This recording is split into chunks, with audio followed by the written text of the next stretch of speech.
Hello hello hello hello everyone. कैसे हो आप लोग? A very very very good morning. Good morning everybody. Good good good morning. कैसे हो? Good morning everyone. I hope that आप लोग की जो पढ़ाई है वो बहुत ही अच्छी चल रही है। आई होप कि आप लोग पूरी मेहनत लगा के एकदम जोर लगा के पढ़ाई कर रहे हो। मैम अभी क्या जोर लगाना है यार, हमारे एग्जाम्स तो मई में है। मई में बहुत टाइम है, अभी बहुत टाइम है। अभी अभी नहीं भी पढ़ने से होता है यार, ऐसा है मैम। मैं तो यही सोच के चलता हूँ, देख बच्चे, अभी बहुत टाइम नहीं है। आपके मई के एग्जाम्स बस आने ही वाले हैं। Feb, March and April and then आ जाएगा मई। तो आपको अभी से अपनी तैयारी को क्या रखना है, एकदम सॉलिड रखना है। एक मिनट। Okay perfect. तो आपको अपनी तैयारी को अभी से सॉलिड रखना है ताकि आपकी जो प्रिपरेशन है वो बिल्कुल टॉप नॉच चले। ठीक है ma'am? From which day law revision starts? Ma'am law के रिविजन यस अभी इस मंथ में डिसकंटिन्यू हो गए एंड में। फेब मंथ में आपके रेगुलर लॉ के रिविजन चलते रहेंगे। ठीक है, वो भी यूट्यूब पे स्पेशल क्लासेस में मैं लॉ के रिविजन लेती रहूंगी, ऑल चैप्टर्स के समराइज्ड फॉर्म्स में। Don't worry. Good morning ma'am, good morning बेरा, good morning everybody, good morning. तो आज की क्लास में क्या करने वाले हैं? आपका है चैप्टर नंबर 2। चैप्टर नंबर 1 हम ऑलरेडी रिवाइज कर चुके हैं और चैप्टर नंबर 2 है। चैप्टर नंबर 2 में हम क्या करने वाले हैं? चैप्टर नंबर 2 में आपका audit strategy, audit planning, audit program पे है ये चैप्टर। साथ साथ में इस चैप्टर में SA 320 जो कि मटीरियलिटी पे है वो भी कवर्ड है इस चैप्टर में। करेक्ट? तो हम आज क्या करेंगे, इस चैप्टर की बहुत ही अच्छी तरीके से रिविजन करने वाले हैं। तो 1 मिनट दीजिए मुझे और मैं आपके फाइल को अपलोड करती हूँ। Just wait for a moment. Okay okay okay.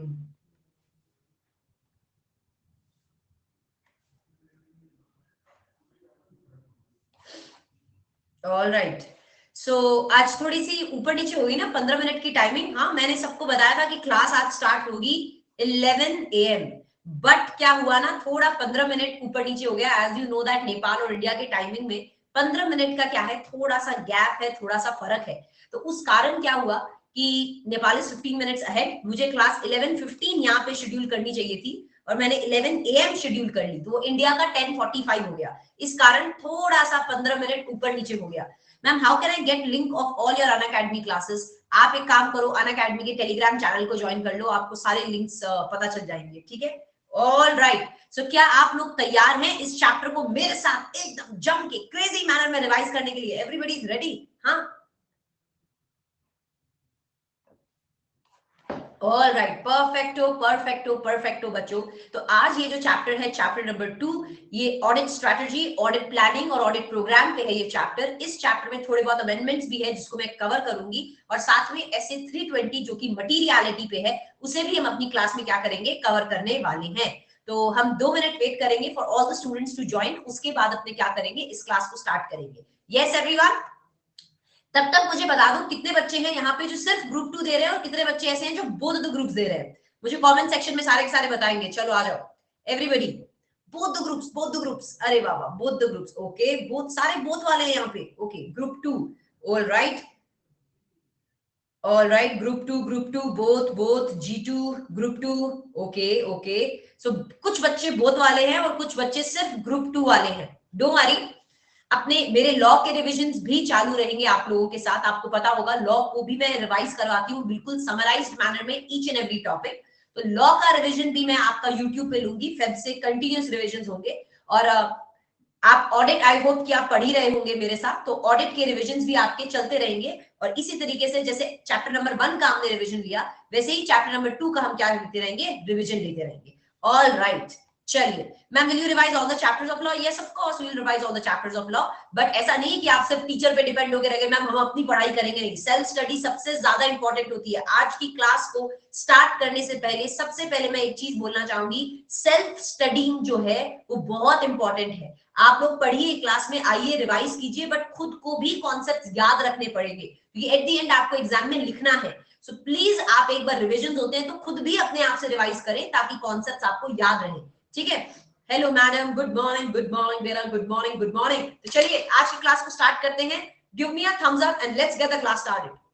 चलो, एक थम्स अप दे दीजिए मुझे सारे बच्चे अगर रेडी हैं. If you guys are ready, give me a thumbs up and let's get the class started. चलो बच्चों. अरे थम्स अप, हाँ ऑप्शन रहता है, ऑप्शन थम्स अप वाला. और कमेंट सेक्शन में देने की जरूरत नहीं है. आ जाइए आ जाइए. चलिए चलिए चलिए. तो सबसे पहले हम स्टार्ट करेंगे ऑडिट प्लानिंग के पॉइंट से. What is audit planning? एक बात बताओ, ऑडिटर प्लानिंग क्यों करता है? ऑडिटर प्लान क्यों करता है? मेरे को एक चीज आप लोग बताओगे, प्लान से आपको क्या याद आना चाहिए? कोई भी आदमी प्लान क्यों करता है? ऑडिटर प्लान इसलिए करता है. ऑडिटर अपना प्लान जो है, ऑडिटर ऑडिट के दौरान प्लान क्यों करता है? ताकि वो अपने सारे वर्क को इफेक्टिवली, एफिशिएंटली और टाइमली मैनर में कर चुके. ठीक है, तो कभी भी प्लानिंग पे क्वेश्चन आएगा तो आप हमेशा लिखेंगे कि auditor should plan his audit. Auditor को हमेशा अपनी ऑडिट को प्लान करके चलना है. क्यों? ईईटी के लिए. ईईटी के लिए प्लानिंग करोगे. ईईटी क्या होती है? ताकि ऑडिटर अपने काम को एफिशिएंटली, इफेक्टिवली और टाइमली मैनर में कर सके. चलो मेरे साथ रिवाइज करोगे. चलो फटाफट बोलो. ऑडिटर अपने काम को क्यों प्लान करना चाहिए? बोलो बेटा. ऑडिटर अपने प्लान को क्यों करना चाहिए? Auditor should plan his work. Auditor को प्लान करना चाहिए क्योंकि सारा काम इफिशिएंटली, इफेक्टिवली और टाइमली मैनर में हो सके. ईईटी में हो सके, एफिशिएंटली, इफेक्टिवली, टाइमली मैनर में हो सके. ये वर्ड मैं आपको क्यों मार्क कराती हूँ? क्योंकि ये वर्ड कीवर्ड्स हैं. इनको लिखना पड़ेगा आपको एग्जाम में. आपके आंसर्स फॉर्मल लगने चाहिए तो आपको ये वर्ड्स लिखने पड़ेंगे. आपको लगता है auditor should plan his work ताकि सारा काम अच्छे से हो जाए, ऐसा नहीं. Auditor should plan his work सारा ताकि सारा काम ईईटी में हो, एफिशिएंटली, इफेक्टिवली और टाइमली मैनर में हो. ठीक है, चलिए आगे बढ़ेंगे. प्लान के अंदर क्या क्या चीजें कवर होती है बताओ. प्लान के अंदर जैसे ही ये वर्ड आ जाए कवर, इस पे बहुत बार आपके एग्जाम में क्वेश्चन पूछे गए हैं कि जब ऑडिटर प्लान करता है, जब ऑडिटर पूरा ऑडिट का प्लान कर रहा है तो प्लान में क्या क्या चीजें कवर होनी चाहिए. बोलो, कवर से क्या याद आएगा? कवर से क्या याद आएगा? केकार. बताओ. प्लान आपने सबसे पहले पढ़ा, ऑडिटर प्लान क्यों करता है? बताओ मेरे साथ बताओगे. ऑडिटर प्लान इसलिए करता है ताकि सारे काम को ईईटी कर सके, एफिशिएंटली, इफेक्टिवली, टाइमली मैनर में कर सके. अब हम पढ़ रहे हैं प्लान में क्या क्या चीजें कवर होती है. जब आप प्लान बना रहे हो तो बैठ के मैं प्लान बना रही हूं तो किन किन चीजों को कवर करूंगी? के कार को कवर करूंगी.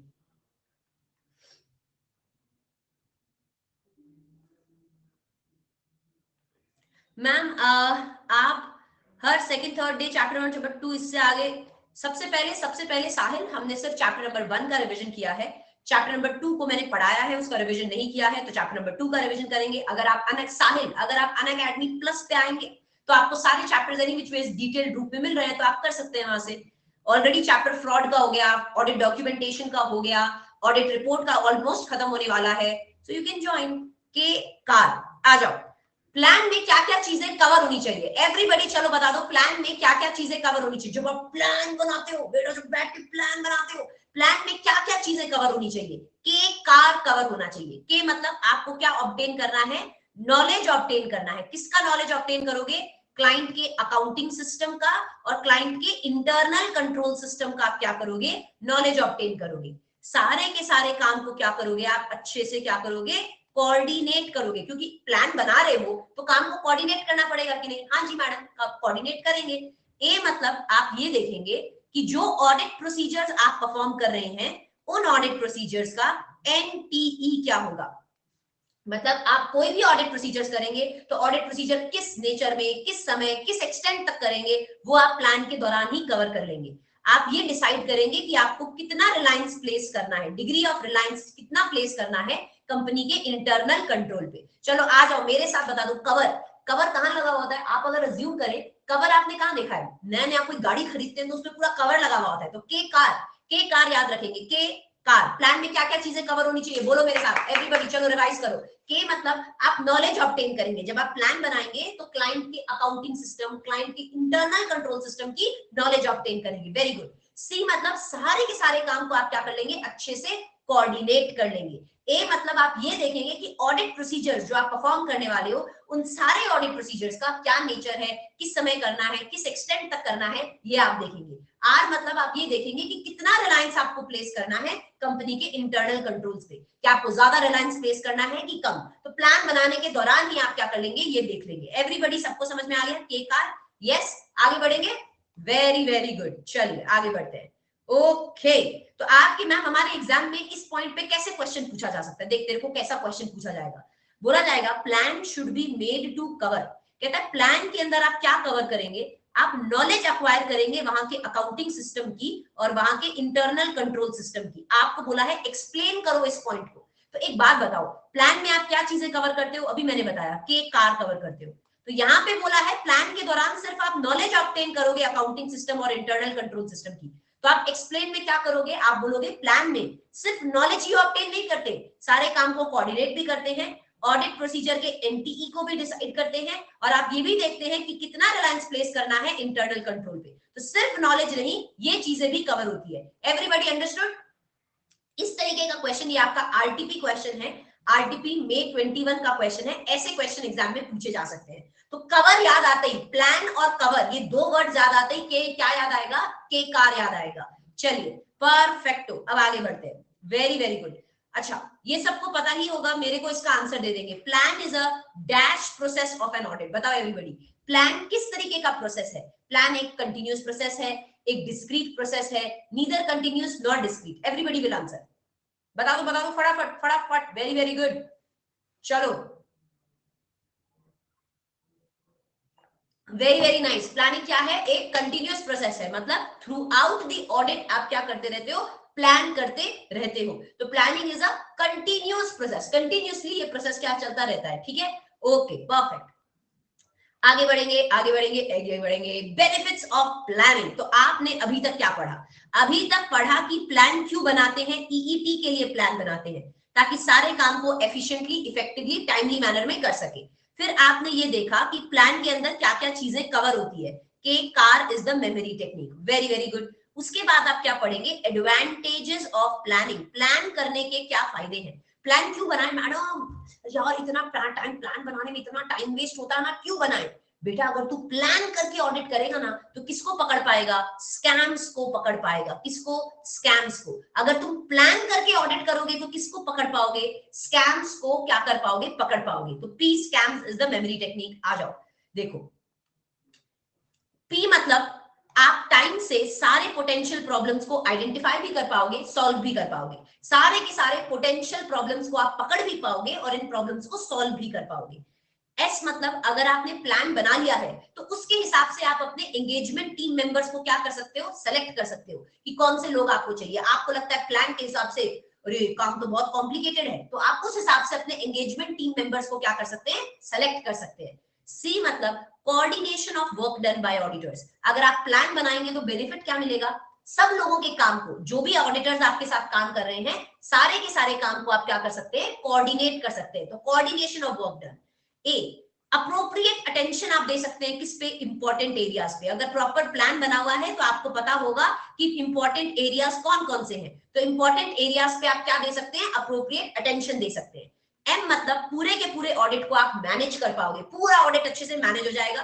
आप अपनी टीम को डायरेक्ट और क्या कर पाएंगे? अच्छे से सुपरवाइज कर पाएंगे। आप सबके काम को डायरेक्शन भी दे सकोगे, सबके काम को सुपरवाइज भी कर सकोगे, सबके काम को रिव्यू भी कर सकोगे। तो बता दो बेनिफिट्स ऑफ प्लानिंग क्या होता है, मेरे साथ बोलोगे बच्चों। चलो everybody come on repeat with me, what are the benefits of planning? सबसे पहले पी मतलब अगर प्लान बनाओगे तो पोटेंशियल प्रॉब्लम्स को क्या कर पाओगे? आइडेंटिफाई कर पाओगे। Very very good. एस मतलब क्या होगा? अगर आप प्लान करते हो तो आप सेलेक्ट कर पाओगे किसको? एंगेजमेंट टीम मेंबर्स को। अपने टीम मेंबर्स को आप क्या कर सकते हैं? सेलेक्ट कर सकते हैं। सारे के सारे काम को क्या कर पाओगे? कोऑर्डिनेट कर पाओगे। सब काम को अच्छे से कोऑर्डिनेट कर लोगे।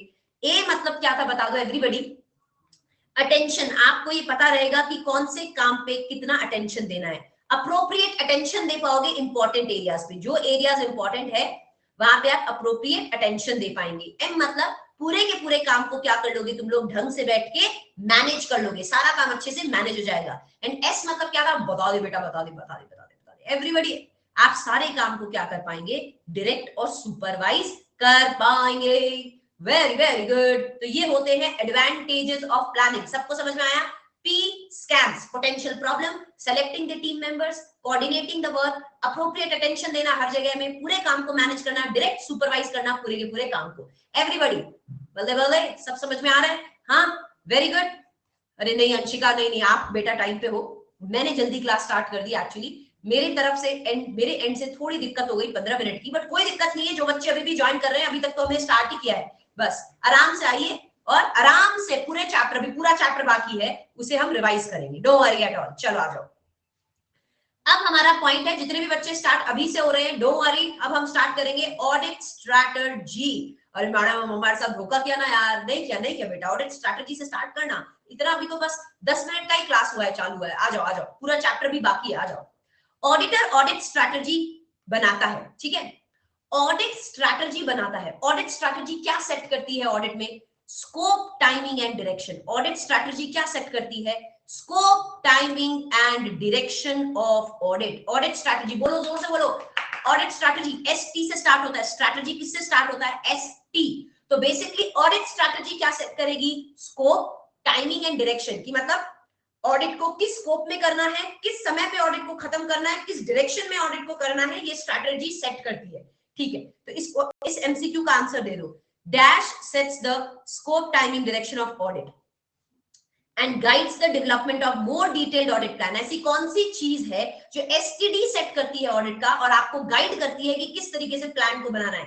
Guides the development of more detailed audit plan. क्या चीज है वो? वेरी वेरी गुड, काफी बच्चों का यहाँ पे आंसर आते हुए। Answer is audit strategy. आपकी स्ट्रैटेजी अगर बन गई, ध्यान से सुनना, स्ट्रैटेजी क्या सेट करेगी कि ऑडिट किस स्कोप में करना है, किस समय पे खत्म करना है, किस डायरेक्शन में सेट करना है, वो आपको ऑडिट स्ट्रैटेजी बताएगी। और ऑडिट स्ट्रैटेजी गाइड करती है कि आपको किस चीज के लिए गाइड करती है? कि प्लान कैसे बनाना है। स्ट्रैटेजी बन गई, पूरा फ्रेमवर्क बन गया, तो आप प्लान बना सकते हैं। करेक्ट एवरीबॉडी, याद रहेगा? Okay okay okay. Next question, इससे बेहतरीन तरीके से मुझे नहीं लगता इस क्वेश्चन को कोई फ्रेम कर सकता है। ये क्वेश्चन आपके स्टडी मैट में भर भर के बड़े बड़े वर्ड्स में दिया हुआ है, बहुत बार बच्चों को समझ में भी नहीं आता है। तो चलिए इस क्वेश्चन को सिंप्लीफाइड करके पढ़ते हैं हम। ऑडिट स्ट्रैटेजी ऑडिटर को बहुत हेल्प करती है, मतलब ऑडिट स्ट्रैटेजी बहुत मददगार होती है ऑडिटर के लिए। कैसे मददगार होती है बताओ? बोल रहा है ऑडिट स्ट्रैटेजी ऑडिटर को कैसे हेल्प करेगी, बताइए कैसे हेल्प करेगी, बताओ एवरीबॉडी। याद आ रहा है? रिसोर्सेस को लेकर कुछ क्वेश्चन आंसर करने में हेल्प करेगी। क्या क्वेश्चंस है? What resources, how much resources, when and how. तो बेसिकली यार स्ट्रैटेजी मैंने बना तो दी, ऑडिटर बोल रहा है यार स्ट्रैटेजी बनाने में इतना समय लग गया, स्ट्रैटेजी को मेरा हेल्प क्या है, मेरे को क्या हेल्प मिल रहा है स्ट्रैटेजी बनाने से, मुझे क्या मदद मिल रही है, स्ट्रैटेजी मुझे किस तरीके से मदद कर रही है। ऑडिटर बैठ के सोच रहा है, तो किस जगह से हेल्प करती है। रिसोर्सेस मतलब क्या होते हैं? आप जब ऑडिट पे जाते हो तो ऑडिटर के रिसोर्सेस क्या होंगे बताओ? आप एक ऑडिटर हो, मैं एक ऑडिटर हूं, मैं रिलायंस की ऑडिट करने गई, मेरे रिसोर्सेस क्या होंगे? मेरी टीम मेरे रिसोर्सेस है। क्या है? मेरे टीम मेंबर्स मेरी रिसोर्सेस है। और कोई मैं कैश लेके तो घूम नहीं रही, मेरे जो टीम के लोग हैं, अच्छे टीम के जो लोग हैं, मतलब जो मेरे टीम मेंबर्स हैं, वो क्या है? मेरे लिए रिसोर्सेस है, क्योंकि वो मेरे लिए काम कर रहे हैं। Correct, okay. तो ऑडिट स्ट्रैटेजी कैसे हेल्प करेगी ऑडिटर को, बताएंगे एवरीबॉडी कैसे हेल्प करेगी। सबसे पहला क्वेश्चन आंसर करने में हेल्प करेगी। व्हाट रिसोर्सेज टू डिप्लॉय, आपको ऑडिट में क्या रिसोर्सेज लगेंगे? एक्सपीरियंस टीम मेंबर्स लगेंगे या आप लोगों को एक्सपर्ट की मदद लगेगी? ये स्ट्रैटेजी हेल्प करेगी जानने में कि what resources to deploy for audit, कि एक्सपीरियंस टीम मेंबर चाहिए, अगर काम कॉम्प्लिकेटेड होगा तो आपको टीम मेंबर्स एक्सपीरियंस चाहिए, एक्सपर्ट की जरूरत पड़ेगी। हाउ मच मतलब मैम मेरे को पता तो चल गया कि एक्सपीरियंस टीम मेंबर्स लगेंगे, पर कितने लगेंगे? एक एक्सपीरियंस टीम मेंबर लगेगा, 2 लगेगा, 3 लगेगा। तो स्ट्रैटेजी तुमको हेल्प करेगी कि how much resources to deploy, मतलब आपको कितने टीम मेंबर्स चाहिए या टीम मेंबर्स के कितने बजटेड आवर्स चाहिए। आपको ये मदद कौन करेगा? स्ट्रैटेजी करेगी जानने में कि कितने रिसोर्सेज लगेंगे, 1 2 या और कितने उनके आवर्स लगेंगे। ठीक है, चल मैडम मेरे को ये पता चल गया कि 5 team member, experience team member लगेंगे, 5 टीम मेंबर लगेंगे, पर कब लगेंगे ये भी आपको स्ट्रैटेजी हेल्प करेगी जानने में कि इन रिसोर्सेज को आपको कब लगाना है। When to deploy these resources, मतलब आपको इंटरिम ऑडिट स्टेजेस पे लगाना है, की कट ऑफ डेट्स पे इनकी जरूरत पड़ेगी, कब जरूरत पड़ेगी, और इन सारे लोगों को आपको कैसे, हाउ, कैसे मैनेज करना है, कैसे डायरेक्ट करना है, कैसे सुपरवाइज करना है, ये भी कौन मदद करेगा? स्ट्रैटेजी मदद करेगी। एवरीबॉडी अंडरस्टूड क्या? जितने भी बच्चे अभी ज्वाइन किए हैं, डोंट वरी बेटा, कुछ ज्यादा खत्म नहीं हुआ है। आप 10 मिनट आपने बस मिस किया है, 10 मिनट का रिकॉर्डेड देख लेना, क्या फर्क पड़ता है। एवरीबॉडी समझ में आ गया तो मेरे को बता दे बेटा, चल एवरीबॉडी फटाफट बता दे। ऑडिट स्ट्रैटेजी, चलो आ जाओ बताओ। ऑडिट स्ट्रैटेजी ऑडिटर को कैसे असिस्ट करती है? मैंने मेमोरी टेक्निक क्या बताई है? रिसोर्सेज को बीच में रख लो, कुछ क्वेश्चन आंसर करने में हेल्प करती है मैडम, कुछ क्वेश्चन आंसर करने में हेल्प करती है। क्या क्वेश्चन है? पहला कि क्या रिसोर्सेज लगाने हैं ऑडिट में, स्ट्रैटेजी बताएगी कि एक्सपीरियंस टीम मेंबर लगाने हैं, एक्सपर्ट लगाने हैं, या क्या लगाने हैं, व्हाट रिसोर्सेज टू डिप्लॉय। अच्छा मैडम, पता चल गया कि एक्सपीरियंस टीम मेंबर चाहिए, अरे कितने चाहिए? How much resources to deploy, उनके मतलब कितने नंबर ऑफ टीम मेंबर्स आपको चाहिए, उनके कितने बजटेड आवर्स, हर मेंबर के कितने बजटेड आवर्स चाहिए, हाउ मच। उसके बाद मैडम पता चल गया एक्सपीरियंस टीम मेंबर चाहिए, 5 एक्सपीरियंस टीम मेंबर चाहिए, कब चाहिए? When to deploy these resources, मतलब आपको इंटरिम ऑडिट के बीच के स्टेज पे चाहिए या कोई की कट ऑफ डेट पे चाहिए, ये भी आपको स्ट्रैटेजी बताएगी। और हाउ आपको इन टीम मेंबर्स को किस तरीके से मैनेज करना है, कैसे डायरेक्ट करना है, कैसे सुपरवाइज करना है, जैसे उनको ब्रीफ, आप उन्हें कब ब्रीफिंग मीटिंग लेंगे, कब उनकी डीब्रीफिंग मीटिंग होगी, कब उनको ब्रीफ करेंगे उनके काम को लेके, ये सारी चीजें स्ट्रैटेजी मददगार करती है। चलो बच्चों बताओ ऑडिट स्ट्रैटेजी। देखो पहला क्वेश्चन था what resources to deploy, experience team member या एक्सपर्ट। अमाउंट ऑफ रिसोर्सेज, कितने रिसोर्सेज लगेंगे, मतलब नंबर ऑफ टीम मेंबर्स, उनके बजटेड आवर्स। व्हेन, आपको इन रिसोर्सेज को कब लगाना है, इंटरिम ऑडिट स्टेजेस में या की कट ऑफ डेट में। और ये रिसोर्सेज कैसे मैनेज, कैसे डायरेक्ट, कैसे सुपरवाइज हो रहे हैं। एवरीबॉडी समझ गया क्या? बता दे, come on, very good very good. तो अभी तक हमने क्या पढ़ा मैडम? अभी तक जितने बच्चों ने मुझे अभी ज्वाइन किया है या जो बच्चे पहले से ज्वाइन कर रखे हैं, ध्यान से स्क्रीन पे आपकी नजर रहेगी, आ जाओ। सबसे पहले मैंने पढ़ा ऑडिट प्लान। ऑडिट प्लान आप क्यों बनाते हो बेटा जी? ताकि सारे काम को इफिशिएंटली, इफेक्टिवली और टाइमली मैनर में कर सको। Very good very good. Audit plan में क्या क्या चीजें कवर होती है बता दे। प्लान में जब प्लान बनाते हो तो क्या चीजों को कवर करते हो? कवर, सबसे ज्यादा कवर कहां लगे होते हैं? कोई नई नई गाड़ी खरीदते हैं तो के कार, ठीक है। के मतलब आपको नॉलेज ऑब्टेन करनी है क्लाइंट के अकाउंटिंग सिस्टम की, इंटरनल कंट्रोल सिस्टम की। अगर आप प्लान बनाओगे तो सारे काम को अच्छे से कोऑर्डिनेट कर पाओगे। आप ये देख पाओगे कि ऑडिट प्रोसीजर्स के आपको क्या, किस नेचर में, किस समय, किस एक्सटेंट तक ऑडिट प्रोसीजर करने हैं। Reliance to be placed on internal control, कितना रिलायंस आपको कंपनी के इंटरनल कंट्रोल पे प्लेस करना है, ये भी डिसाइड करोगे जब आप प्लान बनाओगे तो, ठीक है। कोई बात नहीं, ओके मैडम। प्लान के एडवांटेजेस क्या होते हैं, प्लान आप क्यों बनाते हो, फायदे क्या है? P scams. जिन बच्चों ने शुरुआत का मिस कर दिया, आप लोग देख लेना, डोंट वरी। अगर आप प्लान बनाओगे तो प्रॉब्लम्स को आइडेंटिफाई कर पाओगे टाइम पे और सॉल्व भी कर पाओगे। आप सेलेक्ट कर पाओगे, प्लान बना के रखोगे तो सेलेक्ट कर पाओगे कि कौन से टीम मेंबर्स को आपको काम में लगाना है। सी मतलब प्लान बनाने से सारे के सारे काम को आप कोऑर्डिनेट कर पाओगे। ए मतलब क्या था बेटा, बता दे, बता दे। अप्रोप्रिएट अटेंशन, जो जो इंपॉर्टेंट एरियाज है वहां अप्रोप्रिएट अटेंशन दे पाओगे, सारे के सारे काम को ढंग से क्या कर पाओगे, मैनेज कर पाओगे। एंड एस मतलब आप क्या कर पाओगे, कौन बताएगा? एस, सब सारे काम को आप अच्छे से सुपरवाइज, अपने टीम मेंबर्स के काम को सुपरवाइज और डायरेक्ट कर पाओगे। ये अभी हमने प्लान को लेकर पढ़ा। फिर मैंने आपको बताया ऑडिट स्ट्रैटेजी। बता दो ऑडिट स्ट्रैटेजी जो होती है क्या सेट करती है ऑडिट में? Scope, timing and direction of audit. Audit strategy क्या सेट करती है? Scope, timing and direction of audit. Very good. फिर मैंने आपको बताया ऑडिट स्ट्रैटेजी ऑडिटर को कैसे असिस्ट करती है, कैसे हेल्प करती है। तो किस चीज में हेल्प करती है? रिसोर्सेस को लेकर क्वेश्चन आंसर करने में हेल्प करती है। जैसे व्हाट रिसोर्सेस टू डिप्लॉय, कब, when to deploy these resources, how much, कितने रिसोर्सेज आपको लगेंगे, और आप इन रिसोर्सेज को कैसे मैनेज, कैसे सुपरवाइज और कैसे डायरेक्ट करेंगे, इन क्वेश्चंस को आंसर करने में हेल्प करती है। ठीक है, अब आगे बढ़ेंगे। सारे बच्चे मुझे थम्स अप दे देंगे अगर अभी तक आपको समझ में आ रहा है तो, फटाफट। चलिए, अगर आपने अभी तक रिवीजन नहीं किया चैप्टर नंबर 2 की, तो आप अच्छे से चैप्टर नंबर 2 की यहाँ पे रिवीजन कर सकते हो, डोंट वरी। चलो बेटा, very good, crazy crazy madam, crazy. चलो एक बात बता दी यार मैडम, आपने हमें ये बता दिया स्ट्रैटेजी के फायदे क्या होते हैं, strategy scope, timing, direction set करती है। अरे बनाए कैसे इस स्ट्रैटेजी को, कैसे बनाए, किस तरीके से स्ट्रैटेजी को बनाना है? तो एकदम ही सिंपल चीज है। चलो आ जाओ, कैसे बनाना है मैं आपको बताती हूँ। पहले मुझे बता दो बनाना कैसे है, आप वो पढ़ रहे हो, ठीक है। इसकी मेमोरी टेक्निक लॉजिक से पढ़ते हैं, सारी चीज लॉजिक से पढ़ेंगे। एक बात बताओ बेटा, लॉ की रिवीजन फेब से स्टार्ट हो जाएगी, एवरीथिंग, ठीक है। बता दे ओवरऑल स्ट्रैटेजी क्या सेट करती है ऑडिट की, बता दे ओवरऑल स्ट्रैटेजी क्या सेट करती है? Scope, timing, direction. Madam RJ ने बोला सबसे पहले कि मैडम स्ट्रैटेजी सेट करती है स्कोप, टाइमिंग और डायरेक्शन, ठीक है। तो एक स्ट्रैटेजी आपको बनानी है, स्ट्रैटेजी क्या सेट करती है madam? Scope, timing, direction set करती है। अब क्वेश्चन क्या है कि कैसे बनाओगे, कैसे बनाओगे? तो बनाएंगे क्यों? क्यों बना रहे हैं? क्योंकि स्कोप, टाइमिंग, डायरेक्शन सेट करना है, इसलिए स्ट्रैटेजी को बना रहे हैं। तो अब सबसे पहला पॉइंट क्या है, एक बात बताओ, आपको स्ट्रैटेजी क्या सेट करेगी? स्कोप। तो बनाने के समय, स्ट्रैटेजी को बनाने के समय आपको स्कोप सेट करना है। तो आप कैसे स्कोप सेट करेंगे? आप आइडेंटिफाई करेंगे क्या? Characteristics of the engagement. Characteristics की, एंगेजमेंट के क्या कैरेक्टरिस्टिक्स है, किस तरीके का काम है, उस हिसाब से स्कोप सेट होगा।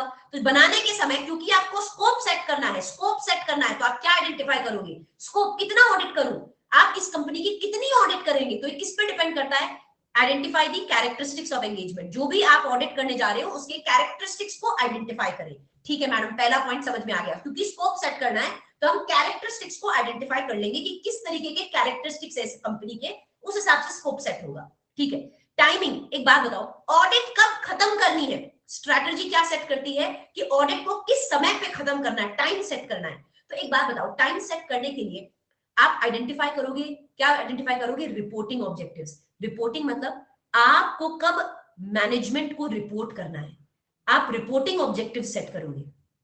एक बात बताओ, जब आपको मैनेजमेंट को रिपोर्ट करना होगा उससे पहले पहले काम खत्म करने की कोशिश करोगे क्या?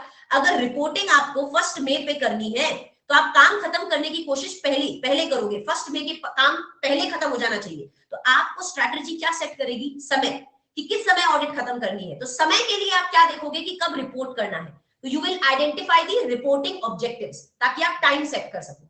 डायरेक्शन, अब आपको अपनी टीम मेंबर्स को डायरेक्ट करना है कि किस तरीके से डायरेक्ट करें हम, किस तरीके से उन्हें काम के लिए कैसे काम करना है, आपको डायरेक्शन देनी है। तो डायरेक्शन के लिए आप क्या चीज देखोगे? आप स्ट्रैटेजी क्या सेट करती है? डायरेक्शन सेट करती है कि कैसे काम करना है। तो आप क्या करोगे? You will identify significant matters, सबसे इंपॉर्टेंट मैटर्स को आप आइडेंटिफाई करोगे, जिन मैटर्स के द्वारा आप अपनी टीम मेंबर्स के एफर्ट्स को क्या कर सकते हो? डायरेक्ट कर सकते हो। उनके एफर्ट्स को ठीक तरह से चैनलाइज करना है, आपको अपनी टीम के एफर्ट्स को डायरेक्ट करना है। तो आप उन मैटर्स को आइडेंटिफाई करेंगे जिनसे आप अपनी टीम के एफर्ट्स को अच्छे से डायरेक्ट कर सकते हैं। समझ में आ गया? तो यहाँ पे कोई रटने की जरूरत है? एक बात बताओ, इट इज प्योर लॉजिक। या स्ट्रैटेजी क्या सेट करती है? स्कोप, टाइमिंग, डायरेक्शन सेट करती है। तो स्कोप अगर सेट करना है तो क्या आइडेंटिफाई करना पड़ेगा? एंगेजमेंट के कैरेक्टरिस्टिक्स को। टाइम सेट करना है तो क्या आइडेंटिफाई करना पड़ेगा? रिपोर्टिंग ऑब्जेक्टिव्स को। डायरेक्शन अगर देनी है तो आपको ऐसे मैटर्स पकड़ने पड़ेंगे जिनसे टीम के एफर्ट्स को डायरेक्ट किया जा सकता है। उसके बाद 2 एक्स्ट्रा पॉइंट है जो आपको याद रखनी है कि जब आप स्ट्रैटेजी बनाएंगे तो आप प्रिलिमिनरी एंगेजमेंट एक्टिविटीज का क्या देखोगे? रिजल्ट देखोगे। Result of preliminary engagement activities मतलब ऑडिट स्टार्ट करने से पहले जो तुमने छोटा मोटा प्रिलिमिनरी काम किया था, जैसे मेरा इंडिपेंडेंस तो हैम्पर नहीं होगा ना, ऑडिट स्टार्ट करने से पहले आपने देखा था कि कितनी रिस्क है मिसस्टेटमेंट होने की, या मेरा इंडिपेंडेंस पे इफेक्ट तो नहीं आएगा, क्या मैं काम खुल के कर पाऊंगा, कहीं मैनेजमेंट मेरे काम पे लिमिटेशन तो नहीं लगाएगा। ये होते हैं प्रिलिमिनरी एंगेजमेंट एक्टिविटीज। तो इनका जो भी रिजल्ट आया, इन एक्टिविटीज को करके जो भी रिजल्ट आया उसको भी आप ध्यान में रखोगे। और साथ में आप ये भी देखोगे कि आपको कितने रिसोर्सेज चाहिए ऑडिट में। Nature, timing and extent of resources भी आप देखेंगे, कितने टीम के लोग, क्या चाहिएगा। तो चलो, आपका पूरा का पूरा पॉइंट यहाँ पे आइडेंटिफाई हो गया। यहाँ पे मैंने गोल गोल बना के किया है। एवरीबॉडी समझ में आ गया? यहाँ कैरेक्टरिस्टिक्स ऑफ द एंगेजमेंट से आप क्या सेट करोगे? स्कोप। आप रिपोर्टिंग ऑब्जेक्टिव से क्या सेट करोगे? टाइम। आप उन फैक्टर्स को ध्यान में रखेंगे जिससे टीम के एफर्ट्स को डायरेक्ट किया जा सकता है। तो ये हो गया डायरेक्शन। प्रिलिमिनरी एंगेजमेंट एक्टिविटीज के रिजल्ट को आप ध्यान में रखेंगे, और उसके बाद क्या है, आप देखेंगे कि कितने resources, nature, timing and extent of resources, कितने रिसोर्सेज लगेंगे। सारे बच्चों को एकदम क्रेजी तरीके से समझ में आ रहा है क्या? पहले मेरे को बताओगे, फटाफट थम्स अप दोगे। आप क्या करते हो ना, ये पॉइंट्स पढ़ के, कैरेक्टरिस्टिक्स है, एक रिपोर्टिंग है, C for characteristics, R for reporting, F for factors. अरे तेरे को इतने मेमोरी टेक्निक्स याद रखने की जरूरत नहीं है, तुम सिर्फ लॉजिक से पढ़ो, सब समझ में आने लगेगा। ठीक है जी मैडम, क्रेजी क्रेजी, मस्त अंडरस्टैंडिंग, वेरी वेरी गुड बेटा जी, वेरी वेरी गुड। तो अभी आपने क्या पढ़ा? ये पढ़ लिया। तो अपने अगर स्ट्रैटेजी की इधर जाएंगे, अपने एक चार्ट बना रहे थे ना, ये स्ट्रैटेजी का चार्ट है। एक मिनट, मैं यहाँ से ये इरेज कर देती हूँ। ठीक है, अब आपका नेक्स्ट क्वेश्चन क्या था, बता दो मेरे को। एस्टैब्लिश कैसे करना है ऑडिट स्ट्रैटेजी को? एस्टैब्लिश मतलब बनाना कैसे है स्ट्रैटेजी को। तो क्या करोगे? बनाना कैसे है, क्या करोगे? स्कोप से characteristics, identify the reporting objectives, फिर उन एफर्ट्स को ध्यान में रखोगे जिससे टीम के एफर्ट्स को डायरेक्ट किया जा सकता है। आप क्या करोगे? सेकंड लास्ट पॉइंट क्या था, कौन बताएगा? आप देखोगे एनटीई ऑफ रिसोर्सेज, फिर प्रिलिमिनरी एंगेजमेंट एक्टिविटीज का क्या रिजल्ट आया उसको ध्यान में रखोगे। तो ये सारे पॉइंट्स आपके एस्टैब्लिशिंग में हो गए हैं। Very very good, very very good, very very good. चलिए अब आगे बढ़ते हैं। वेरी गुड बेटा जी, आगे। अच्छा, अब आया question, development of audit plan. Audit plan आप बनाओगे, प्लान बनाओगे? हाँ मैडम, प्लान के बिना तो काम ही नहीं कर सकते, प्लान तो बनाना पड़ेगा। प्लान में क्या होता है, मैंने आपको क्या बताया था? प्लान, ऑडिट प्लान में क्या होता है, आप जो जो ऑडिट प्रोसीजर्स करने वाले हो, हर एक ऑडिट प्रोसीजर कब किस नेचर में करोगे, किस समय पे करोगे, किस एक्सटेंट तक करोगे, ये आप डिसाइड करते हो ऑडिट प्लान में। ऑडिट प्लान में आप ये देखते हो कि हर एक ऑडिट प्रोसीजर जो तुम ऑडिट में करोगे, चाहे वो इंस्पेक्शन हो, चाहे वो इंक्वायरी हो, चाहे वो एक्सटर्नल कंफर्मेशन हो, चाहे वो कोई भी तरीके का ऑडिट प्रोसीजर हो, आपको कितना, कब और किस एक्सटेंट तक करना है, ये आप ऑडिट प्लान में डिसाइड करते हो। तो बताओ, ऑडिट प्लान में किस चीज का डिस्क्रिप्शन होगा? सारे बच्चे मुझे बताएंगे, ऑडिट प्लान में किस चीज का डिस्क्रिप्शन होता है? बताओ, ऑडिट प्लान में किस चीज का डिस्क्रिप्शन होता है? मतलब एनटीई का डिस्क्रिप्शन होता है क्या, कि आपको कितना रिस्क असेसमेंट प्रोसीजर करना है। NTE of risk assessment procedure, NTE of other, आप कौन से अदर ऑडिट प्रोसीजर करेंगे? एसर्शन लेवल पे, एसर्शन को चेक करने के लिए कितने ऑडिट प्रोसीजर्स करेंगे और कितने अदर ऑडिट प्रोसीजर्स करेंगे, ताकि आपकी ऑडिट किससे कंप्लाई करे? एसएज से कंप्लाई करे। Very good. तो एनटीई होता है, याद रखना madam, audit plan. Audit plan बच्चे, सारे बच्चे याद रखेंगे। ऑडिट प्लान मतलब आप क्या देखते हो कि हर एक ऑडिट प्रोसीजर जो तुम ऑडिट में करोगे, कब, किस समय और किस एक्सटेंट में करोगे, ये आप डिसाइड करते हो प्लान बनाने के समय। तो प्लान में किस चीज का डिस्क्रिप्शन होगा, बता दो। सिंपल, प्लान में किस चीज का डिस्क्रिप्शन होगा? प्लान में डिस्क्रिप्शन होगा एनटीई ऑफ ऑडिट प्रोसीजर्स का, कि आपको कितना रिस्क असेसमेंट प्रोसीजर्स करना है, आपको कितने ऑडिट प्रोसीजर्स करने हैं एसर्शन लेवल पे, और कौन से अदर आप ऑडिट प्रोसीजर्स करेंगे ताकि आपकी ऑडिट कंप्लाई करे एसएस से। एवरीबॉडी समझ में आ गया? Description of audit plan. सारे बच्चे अब मेरे को यहां पे आएंगे, इस पॉइंट पे आएंगे। डिस्क्रिप्शन ऑफ ऑडिट प्लान, बताओ ऑडिट प्लान में किस चीज का डिस्क्रिप्शन होता है?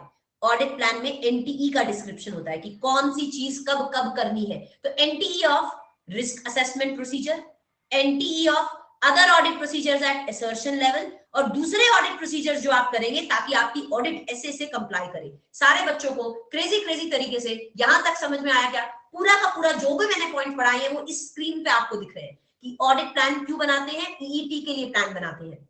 ऑडिट प्लान में क्या चीजें कवर होती है? के कार कवर होता है। ऑडिट के फायदे क्या है? P scams. ऑडिट प्लान में किन चीजों का डिस्क्रिप्शन होता है? किन चीजों का? NTE, NTE of what? आप जितने रिस्क असेसमेंट प्रोसीजर्स करेंगे, नेचर, टाइमिंग एंड एक्सटेंट, आपके अदर ऑडिट प्रोसीजर्स, ताकि आपकी ऑडिट एसएस से कंप्लाई करे, and NTE of audit procedures at assertion level. ठीक है, फिर स्ट्रेटजी क्या सेट करती है? स्कोप, टाइमिंग, डायरेक्शन सेट करती है। स्ट्रेटजी कैसे मदद करती है ऑडिटर को? कुछ क्वेश्चन आंसर करने में मदद करती है। ऑडिट स्ट्रेटजी आप कैसे बनाते हो? इस तरीके से बनाते हो। सब बच्चों को एकदम भयंकर रूप से समझ में आ रहा है? तो पहले मेरे को एक थम्स अप दो ताकि मेरे को सेटिस्फैक्शन मिले कि तुम्हें समझ रहा है। Very good. अब आया आपका मेरा favourite question, knowledge of clients business. मतलब जब आप प्लान बनाओगे, मैं किसी भी कंपनी का, लेट्स से मैं टाटा मोटर्स की जाके ऑडिट कर रही हूँ, बैठ के मैं टाटा मोटर्स की बेटा जी ऑडिट कर रही हूँ, तो मुझे प्लान बनाना पड़ेगा क्या? हाँ जी मैडम, ऑफ कोर्स प्लान बनाना पड़ेगा। तो बेटा एक बात बता दे, एक बात बता दे, मैं प्लान तो बनाऊंगी, पर आप मुझे हाँ या ना में सारे बच्चे आंसर करेंगे, प्लान बनाने से पहले मुझे रिलायंस की नॉलेज होनी चाहिए, रिलायंस के बिजनेस के बारे में मुझे नॉलेज होनी चाहिए। हाँ या ना में जवाब देंगे सारे के सारे बच्चे। अरे मैडम, तुम रिलायंस की ऑडिट करने जा रही हो, तुम्हें रिलायंस के बारे में अगर पता ही नहीं है, उनके काम के बारे में अगर नॉलेज ही नहीं है, तो फिर प्लान कैसे बनाओगी ना मैडम? मैंने कहा सही बात है बेटा, पर एक बात बता दो यार मैडम, एक बात बता दो यार मैडम। मैंने कहा हाँ सूरज, वो चीज मैं अभी डिस्कस करूंगी, डोंट वरी। एक बात बताओ मैडम। मैंने कहा हाँ बोलना। कहता पर मेरे को क्या नॉलेज ऑब्टेन करनी है क्लाइंट के बिजनेस के बारे में? मुझे क्लाइंट के बिजनेस के बारे में क्या नॉलेज ऑब्टेन करनी है? मुझे कैसे पता चलेगा? क्या क्या समझू मैं क्लाइंट के बिजनेस के बारे में? आ जाओ, मेमोरी टेक्निक क्या है? वेरी गुड बच्चों, वेरी गुड। जो भी पढ़ा हुआ है वो बता पाएगा। बताओ, knowledge of clients business, client के बिजनेस को समझना जरूरी है। नॉलेज ऑफ क्लाइंट्स बिजनेस, समझना जरूरी है क्लाइंट के बिजनेस को। हाँ जी मैडम, मेमोरी टेक्निक क्या है? फैक्टर इज